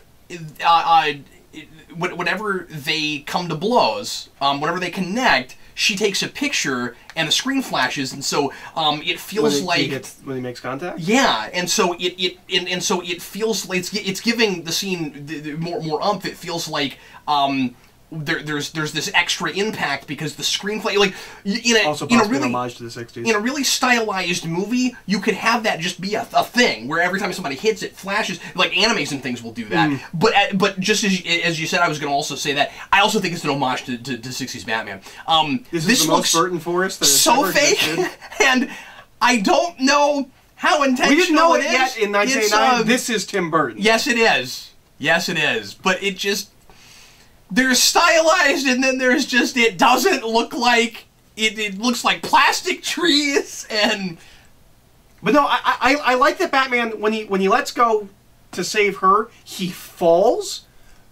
After, I don't know what, like 1995, I'm with you. Batman will never fall again. He will land, and then he will beat all of them up. I like the humanity of it. Yeah, I like that he's that. Yeah, no, this is mortal. well outside Gotham. Yeah, no, you're right. You win. I like, but it doesn't feel like it feels like it can't take everybody else this long to get there. Now, it's possible that there's like a back roads way to get there. That's true. So that, because remember, you thought he gave her like back gas or something. He doesn't. He lets her see the way to get there. You're right. And he might think that's okay because she doesn't have the button to push hologram. to. I don't think it's a hologram. It's not. It opens. See, it's not closing. Okay.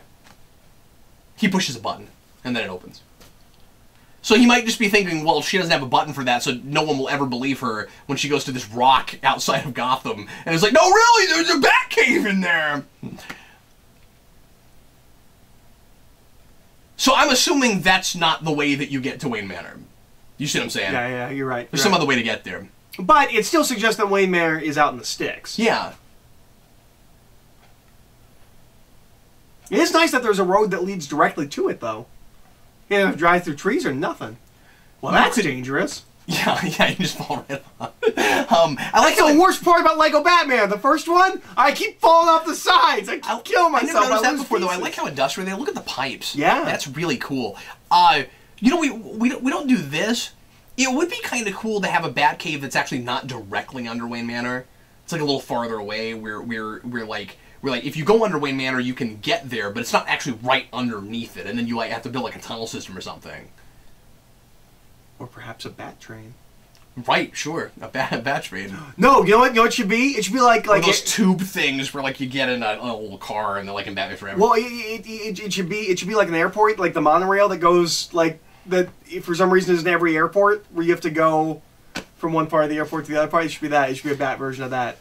Where you just stand on a conveyor belt? Yeah.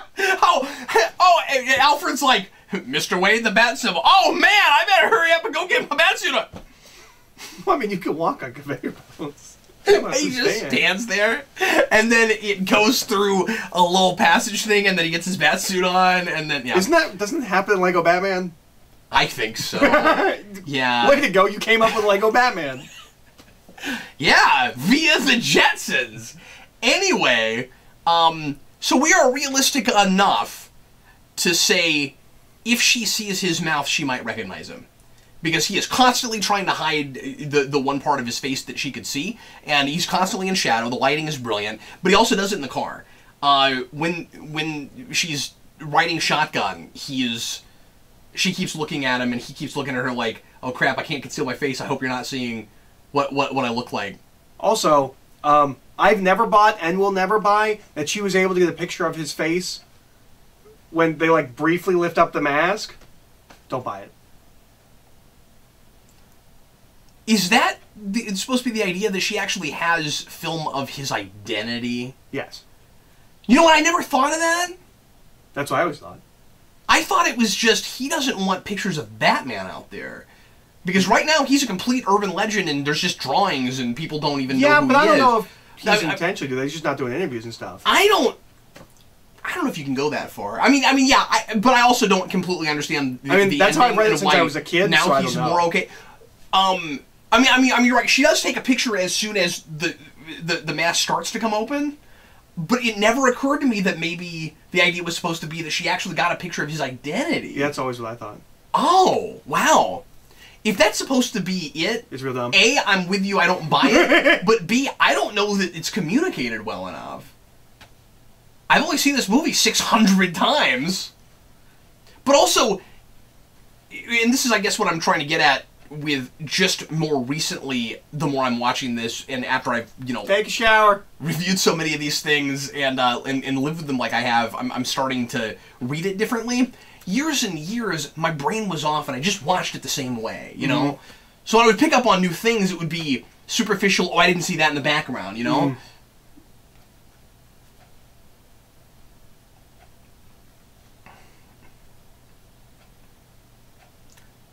And isn't it interesting that, yeah, that's fair. But isn't it interesting that we're talking about this as a lot of style and maybe some substance, but we're not sure, and that's also exactly what the Joker is with his art. Mm-hmm. You know, like, he might be really fascinating. I don't know what he's doing. Batman doesn't drink tea.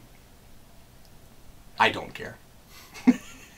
Actually, I don't... Like I was like, Batman's a coffee guy, and I'm like, I don't know what... Most of the time when I see Bruce Wayne drinking something, it's like hot chocolate that, like, Alfred brought him. Here it comes. Here comes the greatest speech of all time. Eric and glasses, that's dorky. I like it a lot. I like that Batman needs reading. Once again, but he's not reading. Was he reading? Was he trying to figure out like the exact like door number? Like what's he need them for? Why there? Okay, hell if I know, but I'm fine. I don't know. I'm fine with him in the Batcave wearing them. It's here. Why is he wearing them here? Wait, is that a 1 or a 5? Is that... Why? Why here? I'm with you. Is it okay to say she looks great in black? I've never met her, especially attractive. She looks great in black. Anyway, so I just love this exchange so much. And Eric and I, there's a speech. It's about to happen when he pushes her down and says, "You're a nice girl and I like you a lot, but for right now, shut up." Nice girl and I like you not, but right now, shut up. We say that quite a bit. We say that quite a bit, and then the next thing he's about to say, as he's trying to explain that he's Batman, but doesn't get to say I'm Batman, and then mouths it when Joker... We do this probably once a week. Right? Yeah. This anytime one of us is explaining something, the other one will start our explanation with, you know how normal person gets up, goes downstairs, and then it's whatever it is we're talking about that moment. yeah. Gets breakfast, goes to a job, and then always inevitably the other person goes, No, I don't understand. Like. We've done this in videos and not explained it.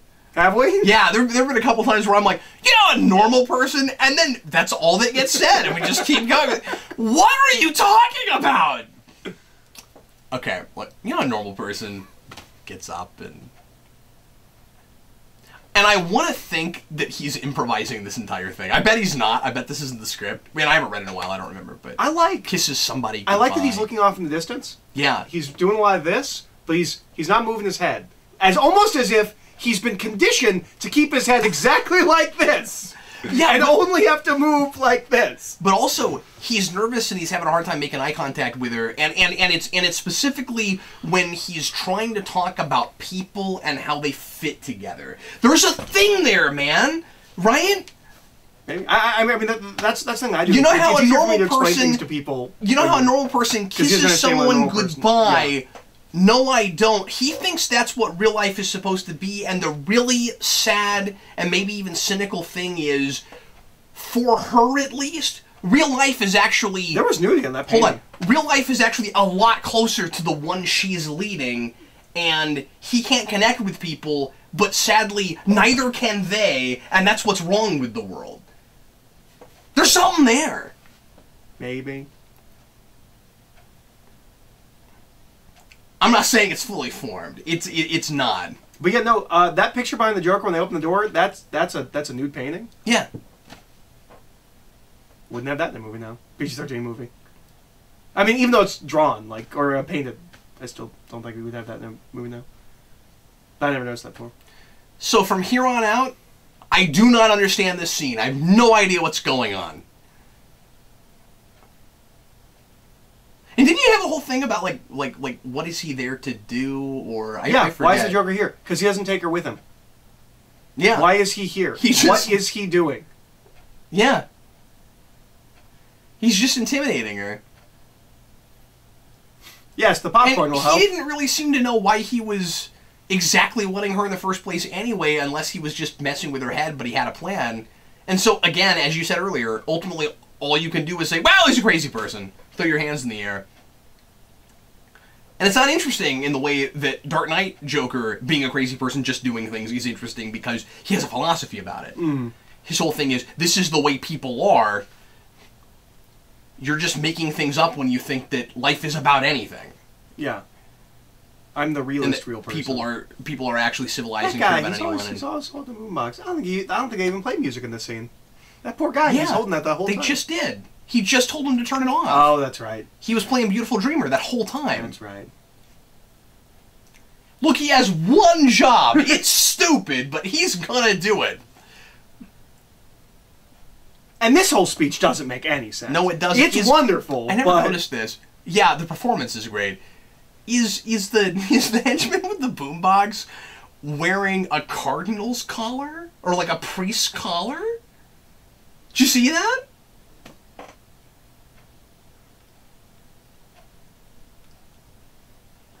I like that he has no... He clearly is like, uh-huh. The big thing... The main thing I don't understand, and she knows what he's going to do somehow, the main thing I don't understand is why he tells the Joker that he knows who he is, and then he does this whole speech just for show.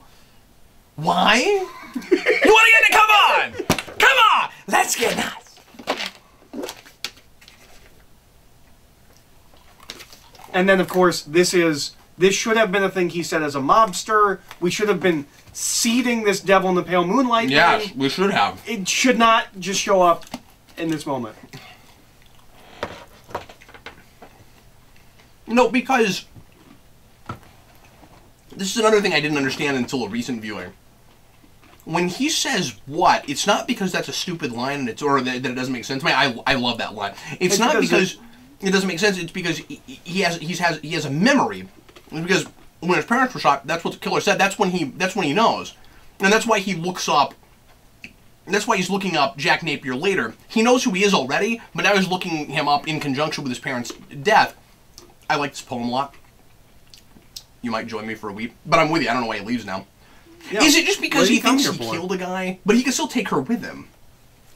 And he's supposed to. This is the scene that's supposed to have a horse chase. He's supposed to take her, and Batman's supposed to chase after her. That's where Sean Young... Her name's Sean Young, by the way. That's where Sean Young... She... I thought horse chase was a metaphor for something. I'm like, is that what we call that? Is that what we call the girl getting kidnapped? No, that's a horse chase. And there's the thing that we talked about in the other commentary that I thought was supposed to be him drawing a bat symbol because I'm dumb. It's about as good as one of my bat symbols. The most your bat symbols are wonderful. Yeah, so he went there to give her a box to make her because he intended to leave that box. Why? What it to her. What is going on? But no. Even if he mailed it, why? Well, I mean, I can buy that. No, what's supposed to happen is he's supposed to take her, and Batman's supposed to chase after her on horseback, I believe. Yeah. And it was because they wanted to do a Dark Knight homage because that had just come out. And in the training for that scene, that's where Sean Young fell and broke her leg or whatever. They just didn't do it. So they cut the scene. So that's why that scene doesn't make sense because they left it in the movie. Well, they shouldn't have left it in the movie. I mean, it's a great scene. I mean, it doesn't make any sense. It's a bad scene, but it's a great scene. I can't make heads or tails of it, but boy, do I love it. That's this movie. That is this movie. That is exactly this movie. That would be. You know, you said the rewind was like 3 minutes. Oh no, the new one would be even shorter. Can't make heads or tails of it, but I love it to pieces. Something rather out of form. Okay, so remember that criticism I had earlier? I take it back because I thought she mouthed off to him after having the information about his parents. Yeah, she didn't. She just looked it up. Also, these things always make me nauseous. Oh, I see what you were thinking. Yeah. No, and then she's gonna be more understanding. Yes. Because she's gonna be like, because you remember when she's like, why don't you just let me in? You got in. Yeah. So that at least makes a little more sense. Maybe you'll need a giant vault for your suit. I don't know why you need it. Doesn't even look like it can close with the suit there. That's not true. Look at that door. He's about to close it. Why do you say it doesn't? Like, it's far enough in. Look, he's got to close it. There, it closes. We cut. Sure, it's too safe. It's too safe. No, it's we not. cut. We cut to hide the fact that door cannot close. I'm gonna get one of those just to prove it to you. I'm gonna buy that suit. I'm gonna buy that safe. What was the point of that scene? Oh, it should go on longer. There should be a discussion, but that should be a more important scene than it is. And it's Alfred's. This doesn't make sense. It's actually Alfred's, but I don't care. It's the best. Once again, can't make heads or tails of it. Don't care. You need 2 televisions to observe what the Joker's doing. Yeah, if you have more TVs, it means you're affluent, or you're a news place, a TV studio. But yeah, I keep wanting to do that. I want to do the scene somewhere, Maybe I'll try to find a place to do it in Batman Years. I've always wanted to do that scene where he goes, and then, like, somehow or other doing this takes over the other the other channels. As if he, and here's what's funny about it, as if he knows this specific setup, and that he's taking over the channel. Wow, the more I think about it, the less sense it makes. Yeah, weird. Because he's taking over not other channels, but the other camera. That's weird. But anyway, no. The point of that other scene is, Alfred, revealing that he doesn't like Bruce Wayne being Batman. Mm. Okay, because he says I have no interest in filling my few remaining years with yeah, it's great, but but he also, but the whole movie he's been trying to get Bruce to go with Vicky Vale, and more importantly to have a life and stop being Batman. I see. That's the point of that scene. Okay. Further questions. Why are they looking over like they can see the screen? I know! And again, with that particular setup! How are they hearing him to even react to what he's saying if they're somewhere else being shot with a camera? And as I'm assuming cameras work in this world like they do in all others. Lack of internal logic that you would have to have. It's like a Looney Tunes cartoon. Like, you would have to work that hard at getting around regular person logistics to write that scene. Like you have dialed up to 9 this is just how this crazy world works kind of mentality. I've also never liked that speech, going back to being a kid. Yeah. Because of the whole, I mean, like, it's intentional. They didn't, like, mess it up, but where he's like, I've taken off my makeup. Like, even as a kid, I was like, but you haven't! You're wearing makeup! What are you talking about? And you're gonna show up and you're gonna be wearing your makeup. Why didn't you show up not in makeup? Not in makeup, yeah. because that's what you said. I don't understand what point you're trying to make. Other than the suit gives him the wonderful toys and you want him to come without the suit, which he's not going to do, and you're never going to call him on. You're never going to call him on showing up with his suit. That's true. I was just going to say, I don't know how you can think you can convince anyone that you're not a killer, and then everyone's stupid because they either buy into it or they don't care. Like, what does he really think is going to happen? So, like, he's going around in that suit killing people publicly. Like, he's not pretending like he's a different person. Mm-hmm. Right? Yeah. And then, so I'm not saying that it's a problem that he's lying to people. I'm saying that I don't know what the point of the lies are. Because he, in front of everyone, murders that guy. And then he says, I'm not a killer. Well, we saw you kill a guy on television. Mm-hmm. Right? And everyone knows that you've been poisoning the water supply and killing people. Or working products and killing people. Of course, I didn't even think of that, and you just came out on television and I'm killing people. Yep.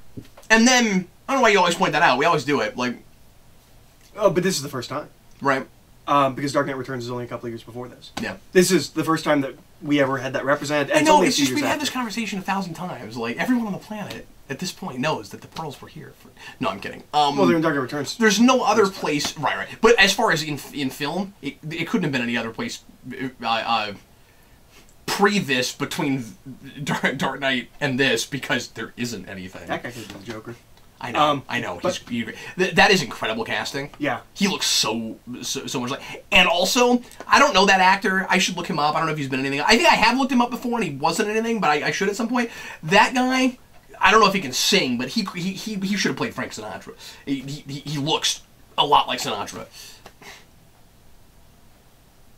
No, I was just mentioning the pearls first show up in Dark Knight Returns, and this movie was made so close to it that even here it has the pearls, and I think that, like, the reaction and influence of that book is instant. Yeah.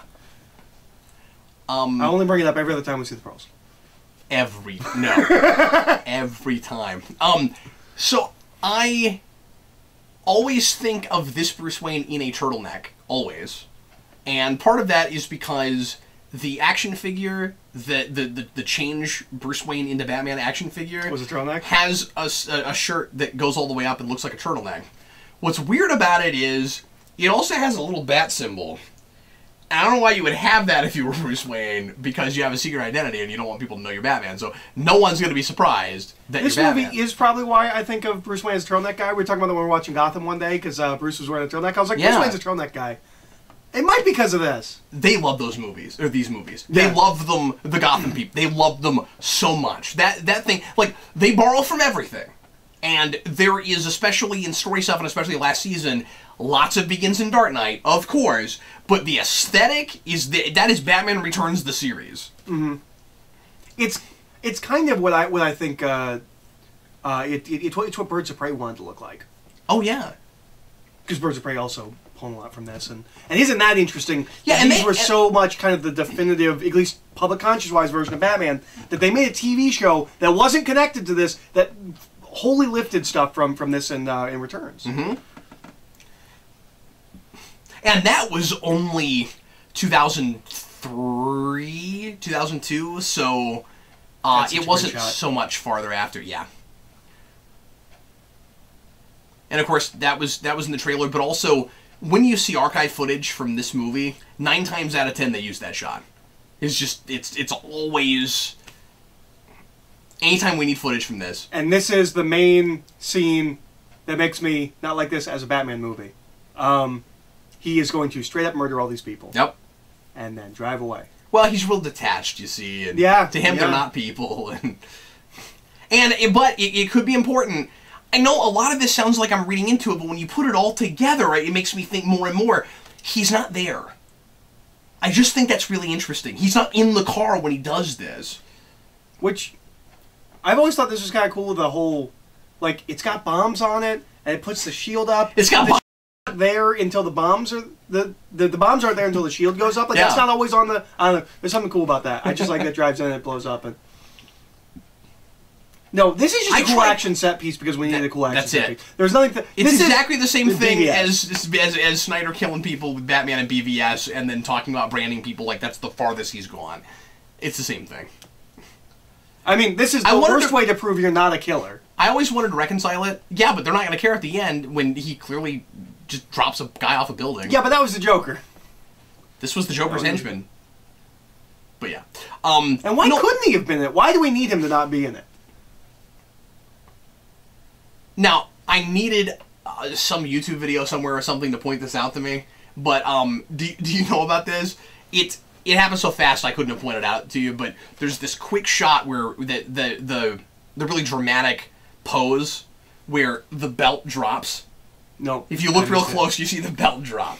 It's kind of funny. But yeah, why couldn't he have been in the car? And also, what is the point of that scene? Because he's not doing that. Like, the Joker's moved on. He's not doing that plan anymore. Well, he might have perpetually continued it. Just, you know, kept that reign of terror. But it kind of feels like they're just juggling these things and they don't really know what they're doing at this point. It's the third act, move on, don't think about it. It's really asking us not to think at all anymore about the story that we're telling. And as much as I love a lot of what this looks like, the rest of this makes no sense. There's nothing about the rest of this where I have any idea what in the world is going on. No, but some of the best stuff is in this part. I know!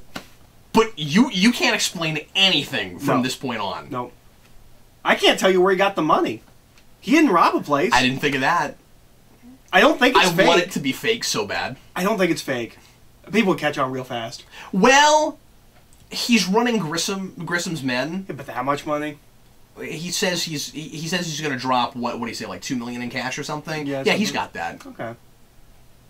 I don't know, in $1999?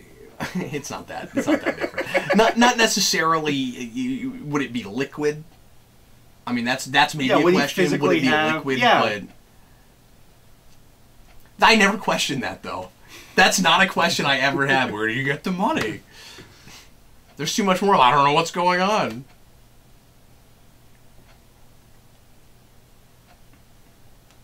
But I also like the idea of.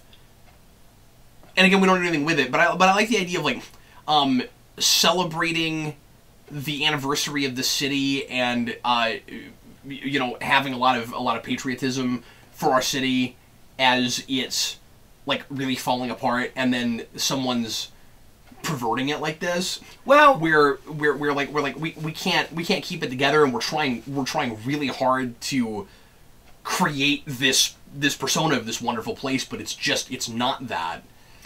You know what part of the problem with the greed stuff in this movie is? I'd love to know what Gotham looked like at its inception. Yeah. In the Christopher Nolan. Has it always been like that? It's a word, okay? It's a word. Anyway. I love this Batwing. And that is the best Batwing of all time. I actually might like the animated series one a little bit. It's cool, but I like that it looks so much like a Batarang. I could imagine some like a really like a giant picking up and throwing it like a Batarang. So here's the thing about the greed thing, about the greed themes of this movie. Yeah. This movie was made in 1989. Yeah. We have had a decade of like anti-capitalist, anti-big materialism. But movies of anti-materialism. Oh yeah, sure. Yeah, I don't think this movie's actually really saying anything. It's just like, well, this is what we say in our movies. It's just a product of its time. Yeah. No, you're absolutely right. I don't think anyone was really thinking they really had something to say. It's just like, well, yeah, money's bad, greed's bad. This is we've had a decade of movies talking about this. I don't think this movie's really got anything to say. It's just because there's a difference between making, and people don't panic enough when he says this. So is no one paying attention right now? But yeah, there's a difference between making an observation and actually commenting on it. Mm. So you can't really call it social commentary. Yeah, I mean, this is post Wall Street. This is post the film Wall Street.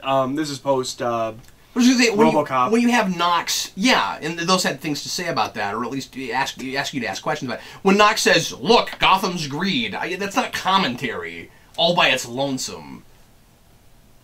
We also noticed that sometimes this is bad. You know, if it's supposed to be like we could have conjured up a plot where Joker couldn't have gotten away with what he got away with if people treated each other right.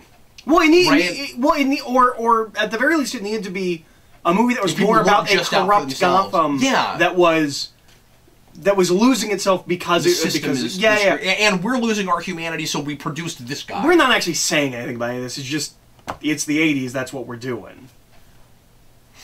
We're not saying anything new at the very least. We're not emotionally invested. It's just like And again, this is a massive stepping stone, so it's easy to look back on this movie and go, well, it's not cheesy in the same way the 60s show was, but how are people calling this dark and serious? But it was when it came out. Yeah. Well, and again, it's because of the comparison. And also, we haven't talked about this, and I don't know if I've ever really brought this up, but you would have been comparing this really hard to Superman. Yeah. Of course. Well, but here's the thing. What people mean when they talk about when they saw this movie and how dark it was, it's not about in the same way The Dark Knight is or Batman Begins. It's not thematically, it's not story-wise, it's not character-wise. It feels dark. That's right. Even though it's not dark subject matter. This is a very tame movie, but it feels dark. And we have not had decades and decades of Tim Burton just recycling the same thing over and over again. This is all real different when it comes out. Yeah. It's about how it felt, not about what it is. Yeah. Or it's about how it feels, not about what it is. This was really dark feeling and looking when it came out. Yeah, it's a painting before it's a story, which, again, is interesting given the Joker's artist thing. Fly my plane. Fly my plane. Fly my plane, fly my plane, fly my plane. Then I'm gonna steal some balloons. I've got a cool grappling hook thing. But why didn't somebody tell me he had one of those things? You think that's improv? Do you think there was a different line written and he just kind of forgot halfway through? We could find out. We could look at the script and find that out. That's true. I would like to read that because I've heard it's different than the movie and it reads different than it plays. It reads differently, even the stuff that's exactly the same as you could just somehow rather. I feel like I can tell it. Different things were intended, and some of it probably is because of what's between the lines. Mm. I don't mean that figuratively. I mean like the notes, the action notes. Mm. Those balloons are very clearly probably designed by Tim Burton. They look like Tim Burton designs. Yeah, good call. Hey, Eric. He stole my balloons! I also like to go around yelling that at people. See, there's a pause, and that's what makes me think that he... No, that might have been improvised, or he might have just known how to read that line.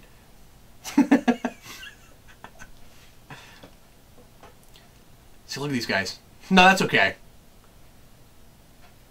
You guys are not also only the Joker expendable. already knows that he's going to the... The script knows you're expendable, so you're okay with that. You're not even people. Now, neither is Batman exactly, I guess. Well, I mean, why is Batman doing this? No, because he knows we're watching. That's why. It's cool. So right now, at this very moment in time, Joker already has really guys... theatrical. Joker already... And you know about theatricality and deception, right? You know. Joker already has guys at the church that Batman's going to happen to crash at, waiting for him. The first time I realized that, I lost my mind. And thought I was so stupid for not having thought of it before. Batman's not about guns unless they're Gatling guns and missiles. They didn't know the Joker didn't know he was going to crash in front of a church. There's no... What, did you just have men at the top of all these different buildings? Maybe. We've complained about this before, but it is so much fun. And people have tried. No one will ever explain this to me. This is a thing that I know is different in the script. I don't get this. What is he doing? Batman? What is he doing? Shooting fire, fire, fire, shoot every fire, fire. I don't get why he misses. Okay, actually, I know why he misses, and it's actually Jack Nicholson's fault. So Jack Nicholson is a little portly. He's not very spry.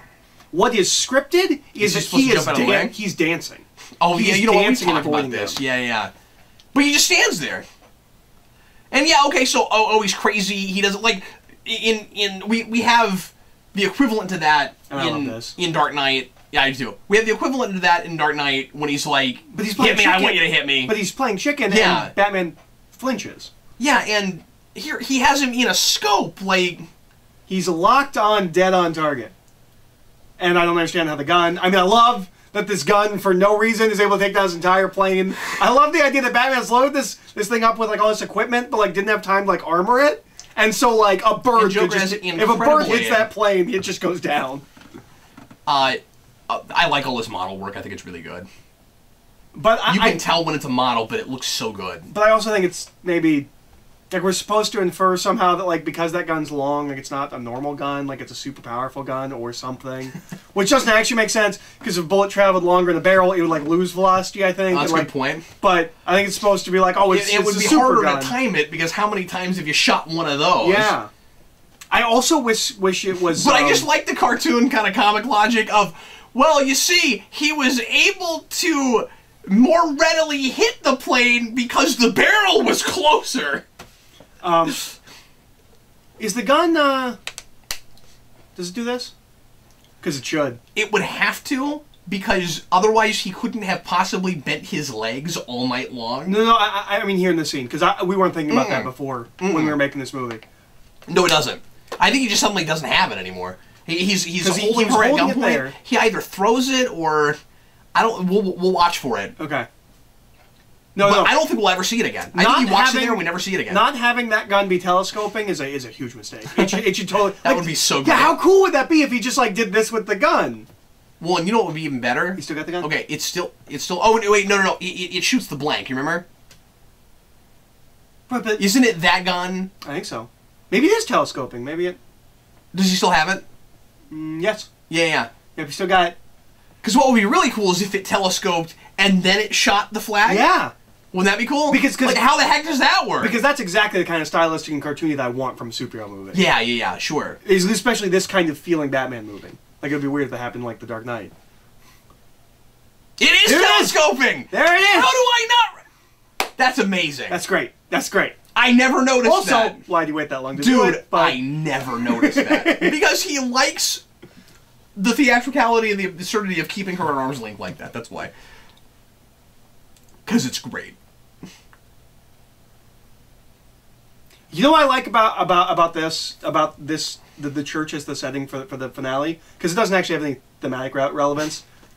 No, but I'm going to make up some BS here in a minute. Well, I will come up with something that is not in the movie at all. Here's what I like about it. It's a Gothic movie. We're going to end in a church. Sure. Because just most Gothic architecture is churches. A lot of churches are Gothic architecture. It's a Gothic church. We're doing a Gothic movie, but we're not actually literally doing anything gothic, and then we go to a gothic church. This is what the movie's been drawing on. There is a callback. Maybe I've talked about this before. I can't remember if I ever had this thought before, but there is there is an intentional callback, and maybe that's not even a matte painting. Maybe even a setup. Yeah, it looks good. Who cares? But maybe it was even an intentional setup payoff. She loses or takes off a shoe. I forget when they're walking up the stairs in Wayne Manor, and then she just loses one there. Mm. And yeah, so it's paralleling right? the date because now. We come and there's with him walking upstairs. And now, are we doing something with stairs? There's something with stairs. Also, shoes! Shoe motif! Shiny shoes! Mother of God! I wanted that shoe motif to continue in Gotham so bad. 3 or 4 episodes they kept doing shoe stuff, and then never again.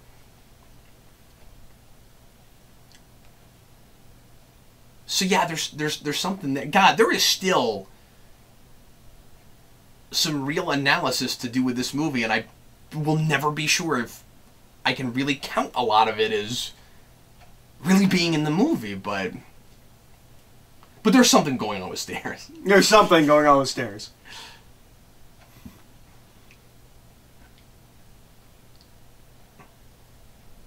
Oh, that one right there, that was my favorite stair. You can't tell it apart, but I know. I like that we have the cops show up so it looks like they're going to be helpful. Then we can drive away if they can't be. See, this is the guy that all of his life keeps destroying Bruce Wayne's life and making him detached and making it so that he can't be grounded, and so now he's taken out his stairs and he has to keep rising up higher and he's getting farther away from humanity, and I'm just going to keep making up things. Sounds good though, right? It sounds good. What does the bell represent? For whom it tolls, it tolls for Batman. Because only Batman can hear the bell because he's a bat. Is that what it is? It's like Santa and the bell in the Polar Express. You're as blind as a bat. Yeah, and I want the church to mean something, right? Like, but there's I want to actually talk about like Batman's sins versus the Joker's sins and stuff, right? Like, yeah, none of that's in this movie. You know, where this is the place where Batman gets some kind of redemption, because I mean he's done bad things, but we haven't talked about the bad things. This is not the war for the souls of Gotham, where Batman is some kind of dark god and Joker is some kind of some kind of jokish devil, like trickster devil. Like, we're not doing any of that. This guy is not why this movie was successful. No. That sword guy earlier. No, he's not. Not this guy. Not the knife boot guy. Yeah, and Vicky took no pictures. Yeah, no, I've seen this movie 600 times, and I was like, wouldn't it be really cool if it telescoped and then it shut? That's exactly what happens! What am I talking about? That's funny every time. What an idiot. What a maroon. It is a cartoon at this point. Yeah. And I still don't understand how these guys got here. But it's a Warner Brothers cartoon. It is. It is. And I should have my Warner Brothers ball cap, but I don't. It's Warner Brothers ball cap, Warner Brothers t-shirt. Isn't there like a Warner Brothers mug? And there's a necktie. You hear that? Not that kind of tie. That's necktie! You hear that? Just shameless, like, merchandising of children. If this movie's saying anything about greed, it is completely undermined by that commercial being ahead of it. Yeah, but man, how much do I wish that I had had the forethought to get all those things and so you could do that for this video? Now. Yeah. You remember the Warner Brothers stores? That's great, because that makes no sense. Yeah, no, it's wonderful. But in the best possible way. How does he do that? But did you ever go to the Warner Brothers stores when they have those? Oh yeah, that's where that clock comes from. Oh, cool. This clock. Yeah. The clock that we use to pretend that we're paying attention to how long we've been doing a video. No, you know Oak Park Mall? Yeah. Out here in Logan Park, we've been a few times. Yeah. They used to have one. It was upstairs, right. If memory serves, right. This is going to mean nothing to anybody else, but right next to there's a Lens Crafters up there that's still there. It was right next to that Lens Crafters. Cool. I think it's on the same side that the FYE is on. Like FYE's over here, and then or maybe it's the other side. I forget now, but anyway. See, I can show you right where it used to be. I want to say I wish it was still there. I love that place though. And you know why it's not true? Why not? Because it wouldn't be as cool as it used to be because they were all about animation cells and. What I want it to be is what it was in 1997. And it wouldn't be. No, it would be Harley and Joker and like it would be the same as any other store right now. But it also wouldn't be this like shrined animation that it was, and a traditional cell animation. I want to say they sold some really cool stuff, man. Like they would blow up animation cells and frame them and sell them there. I want to say the one that I went to when I was a kid in Jersey had like a little like mini bat cave you could go in. Yes, I remember that. And do you remember they had this cool little like ride-on toy thing that you could get in that was Marvin Martian's rocket and it had all these buttons? Yeah. You remember that? Yeah, I do remember that. Place was amazing. I wasn't going to fight back, but now I will. I used to go in there just to play in there and look at stuff. Like I would spend a lot of time in there. I only went in the one in Jersey a couple of times, but I distinctly remember it. And I remembered I would go in there instead of the Disney store. Did not care when the Disney store would go in there. When the Warner Bros. Store is right there. I know. You don't need a Disney ball cap before you watch a Disney movie. No, you don't. No, I would love to go back and find the exact things that they were trying to sell me, and buy them. See if anybody's got them on eBay.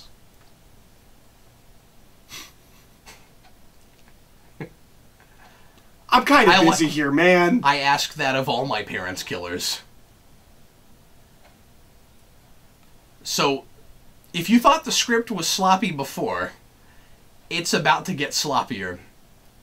And don't think I didn't try. I know you did. I love that line. What does that mean? But I don't know what that means. I don't know what he's talking about. Oh, I think that's just a tough guy line. Okay. I think it's just like, oh, I know you did. Don't know what he's talking about. The way he delivers it, I don't understand what he's saying. Well, that's because we cut out the scene where he looks at all the therapy he went through and... Oh, okay. Boy, this could have been a 6-hour movie the way we're describing what should be in it. No, I've always liked the delivery of the... No, I like it too, but I don't understand what he's saying. So he's gonna flip this, and it doesn't make a lot of... I made you, you made me first. And then he says... Like, that's flipped. That yeah. He should put himself before that. I don't understand that. Real sloppy. And that might be the last time that anybody's allowed to use the "you wouldn't hit a guy with glasses" joke. Why do you say that? It's just super cliched and not funny anymore, but it works here, and that might be the last time anybody was allowed to use it. Probably not, but... I mean, other people were allowed to use it, but they shouldn't have. I like that he has the exact expression that gargoyle has. It's real close. So, I'm going to ask this about all Gothic cathedrals. So, we're going to have this conversation a lot then, watching Batman movies. In film. Uh-huh. Can you make them sturdy? How about you make it so that the bricks don't fall off at the slightest touch? Supposed to be because it's old. Right, but we upkeep them, like... They didn't upkeep this one. Well, I mean, look how high up it is. There's so many Gothic cathedrals, and you can't keep track of what. I bet no one even goes to church anymore. Well, you notice everything's falling apart in that place. Like that's true. That's true. It is kind of abandoned. It's falling apart. Yeah. I wouldn't do that, by the way. Just personally. That's why he has men there, and he. Okay, so we have to assume that he intentionally shot the bat plane down in such a trajectory where it would land in this church where he had people. But the problem with that is even as dumb as that is, even if you bought it, the problem with that is why didn't you already have the helicopter circling it then? Because he's like, oh, it's going to take 10 minutes for the helicopter to get there? Really? We had a lot of 10 minutes and like time problems in this movie, I would like to suggest... Better make it 10. Maybe, if you have a building that is towering over your city, higher than any other building in your city... Maybe don't leave it alone. Maybe don't let it go into ruins and just start falling apart. You just start putting up because at some point it's going to fall over. Falling bricks. And then people driving by are like, whatever. No, you see the falling rock sign when you're, like, driving around a mountain or up a mountain. You never actually have falling rocks falling. Someone's going to leave a comment. I want to meet one person that has ever had falling rocks fall on their car or fall in front of them when they see the falling rock sign. It never happens. It's when it's raining, right? When like it floods and like it becomes slippier and rocks fall down, right? Is that what it's supposed to be? I've always assumed it wasn't for like regular rocks. I've always assumed it was for specifically when any time, but I don't think that's ever happened. You're not gonna go out and put a falling rock sign when the rocks are falling. That doesn't make sense. It has to be there all the time, just so you know. Sometimes in certain situations, rocks will fall. But I'm just saying. But the way that, so that fall is weird. Like it looks better than the Die Hard one, not Die Hard one. The RoboCop one. And yet the movie is stylistic enough, it gets away with it better than other things might.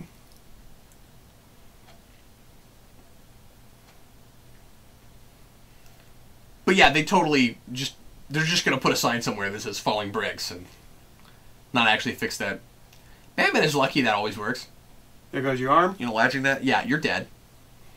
There's gonna be a lot of those if we keep track of them. That's we true. could count that. We could count how many times Batman should lose his arm. We should get the board back out. We didn't even keep with it. We didn't.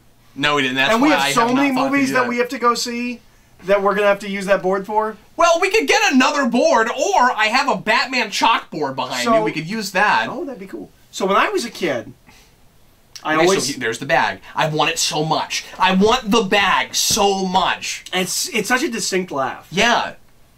Okay, so I always thought that the ending... I want it almost more than any other Batman prop anything. That's only because you can't have it. Yeah, it is. Sorry. I always thought this was supposed to be, like, ambiguous, whether he's dead or not when I was a kid. A lot of people thought that. Okay, well then, okay. A lot like, you know, Harvey Dent at the end of Dark Knight, where like, obviously he's dead, but a lot of people are like, oh no, he's coming back. That one I think they could have finagled if they really wanted to, but... Harvey Dent? Yeah. Yeah. We've talked about that. He made an indent in the ground. He shouldn't come back, but he could. Joker. Look, that place is falling apart so bad that maybe even the ground around it, maybe there was another guy that fell from that exact place, and he just landed in that, you know. Sure. But he planned that as well, because he knew he was going to go up to the building and could possibly fall, so he had somebody fall ahead of him and make the impact to soften it up. You know, I always hate the idea of turning your brain off to enjoy a movie, but man, this is just not really about telling a story, is it? You know? No, it's just about how it makes you feel. And I would also argue, if you don't, much like Power Rangers, I don't think this is a film you can introduce to yourself to the first time for at 25. I think you have to grow up with this movie. Yeah. Maybe so. And it's very much a product of its time, and it's hard to look at with historical perspective, especially if you're growing up with the Arkham games. Already a Batman fan. Yeah. And things like this looks so childish after you grow up with the Arkham games. Of course, yeah. God, yeah, if you grew up with those. Yeah, which, I don't know if you know this. Because how much character people have now done. Yeah, right. No, it makes my brain explode, but yeah. Oh, the bat signal. Yeah, I do too. And that is oh no, it's not the one here. It is the one on his chest. Yes, the bat signal is the one on his chest, or is it the one? No, the bat signal's the one that they advertised the movie with. Oh, yeah, that's what I thought. I have a mug with that bat signal on it. Is it Warner Brothers mug? Or one real similar to it. Well, just naturally by this, it would have to be. That's who makes Batman things. But also, if he's gonna be late, like, can I go do something else for a little bit? And like, how about he calls me when he gets in, and I'll come. Yeah. I don't want to just walk around his dusty mansion. So Alfred, what will he be doing? Like fighting crime? No, posing. And not on top of the building. Even for the people that just shine the signal. He's just standing there. Oh man, do you know how angry he is when he shows up and he's like, "Commissioner, what's wrong?" And I gave you the signal, and they're like, "No, we're just showing the people. We're just showing them that like when we shine this, you show up." Everyone's gone already. What are you doing? It's a little different, isn't it? It's a little scrunched. Yeah, it's like they're like, why didn't you come here earlier when all these people were here? Well, it took me a while to get down from this building. I always got the sense that that as that rises, they really wanted it to be a seamless one-er shot, but they just couldn't do it. Mm. It is kind of weird that we keep cutting that. God, I love that movie. It's difficult to articulate. And again, clearly a lot of it is nostalgia. Les Tompkins? I'm a more Tompkins kind of person. I was thinking Leslie Tompkins. I know, so was I. Okay. I get it, but I thought I'd make a different joke. Val Demeter? There's going to be a Val Kilmer later? That's, foreshadowing. That was a stretch. In Batman Forever, there's a... I think it's a cut ending. There was like a little alternate ending, unless it's. I don't think it's in the movie. No, it's not in the movie. So you're trying to remember because I've seen the scene enough times. And I'm like, is it actually in the movie? You ever do that? Usually delete the scenes enough you can't remember if they're actually in the movie. Yeah. But specifically with Batman Forever because most of the lead scenes should be in the movie. But they do they kind of redo that scene with Vicky Vale again. They kind of do a parallel scene with Chase Meridian in that movie. Do they? Yeah.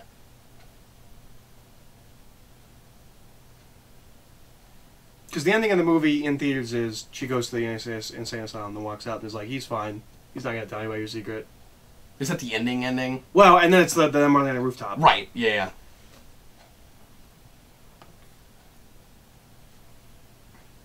I don't know if I've ever saw these credits. Well, there's an after credits scene you didn't know about. There's not. Because we didn't do that. And we would know about it now because there's no mystery left in the world. But you know what no one knows? Nobody knows now? We're going to know now. You know why? Because the internet, we're going to ruin it for you. No one knows this, or at least...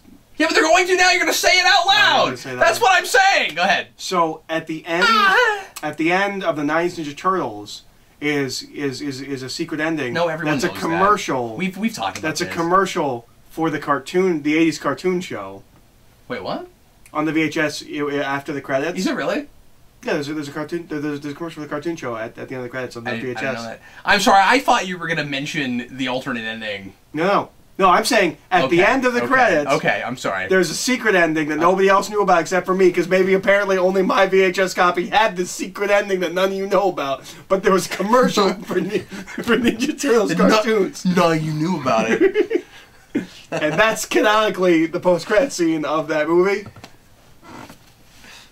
Is a commercial for the animated series, specifically the VHS tapes of the animated series. None of you knew that. Hey, look, Eastman. Speaking of which, all comes together.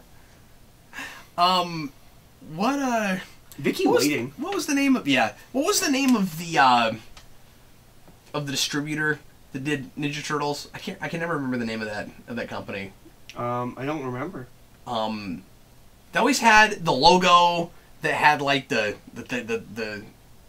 tape that comes together, and then they do it again. Like you always saw it twice. I can't remember. Oh yeah. You know what I'm talking about? Yeah, and I always thought it was a house when I was a kid.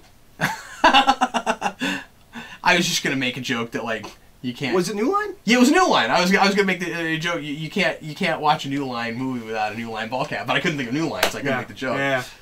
That is the other movie that I always had to watch the commercials for, in front of, because it has the Pizza Hut commercial, which is weird because it was because it had Domino's all over the movie, so but it had a Pizza Hut commercial before the movie on the VHS, and that didn't work, by the way. I always wanted Domino's because that's what they. Hey, let's watch the theatrical trailer just while we're sitting here. All right. He loves doing this kind of thing. Videos are never done. Okay, here we go. I just want. Okay, we're watching the trailer. Press the trailer button. We're gonna watch the trailer. We already started. That's what we're doing. We're gonna watch the trailer. It's Sorry, should we start over? For the I'm Batman line. Yeah. We're gonna watch the trailer. That looks terrible. That also looks terrible.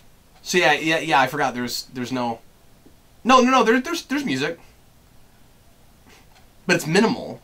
Yeah. They got a lot of this done early. It kind of sounds like the music's not done, too. Am I wrong? Yeah. And then it just cuts out. Yeah, it is real dry, isn't it? Yeah, it's not done. That's really cool. But listen for the I'm Batman. Yeah. Because it's so raw. I shall. It's so gritty. So we got all this stuff done real early. Ryan.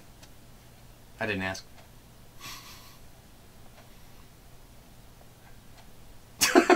Because that's how that works. It's just the ball drops and then boom, immediately.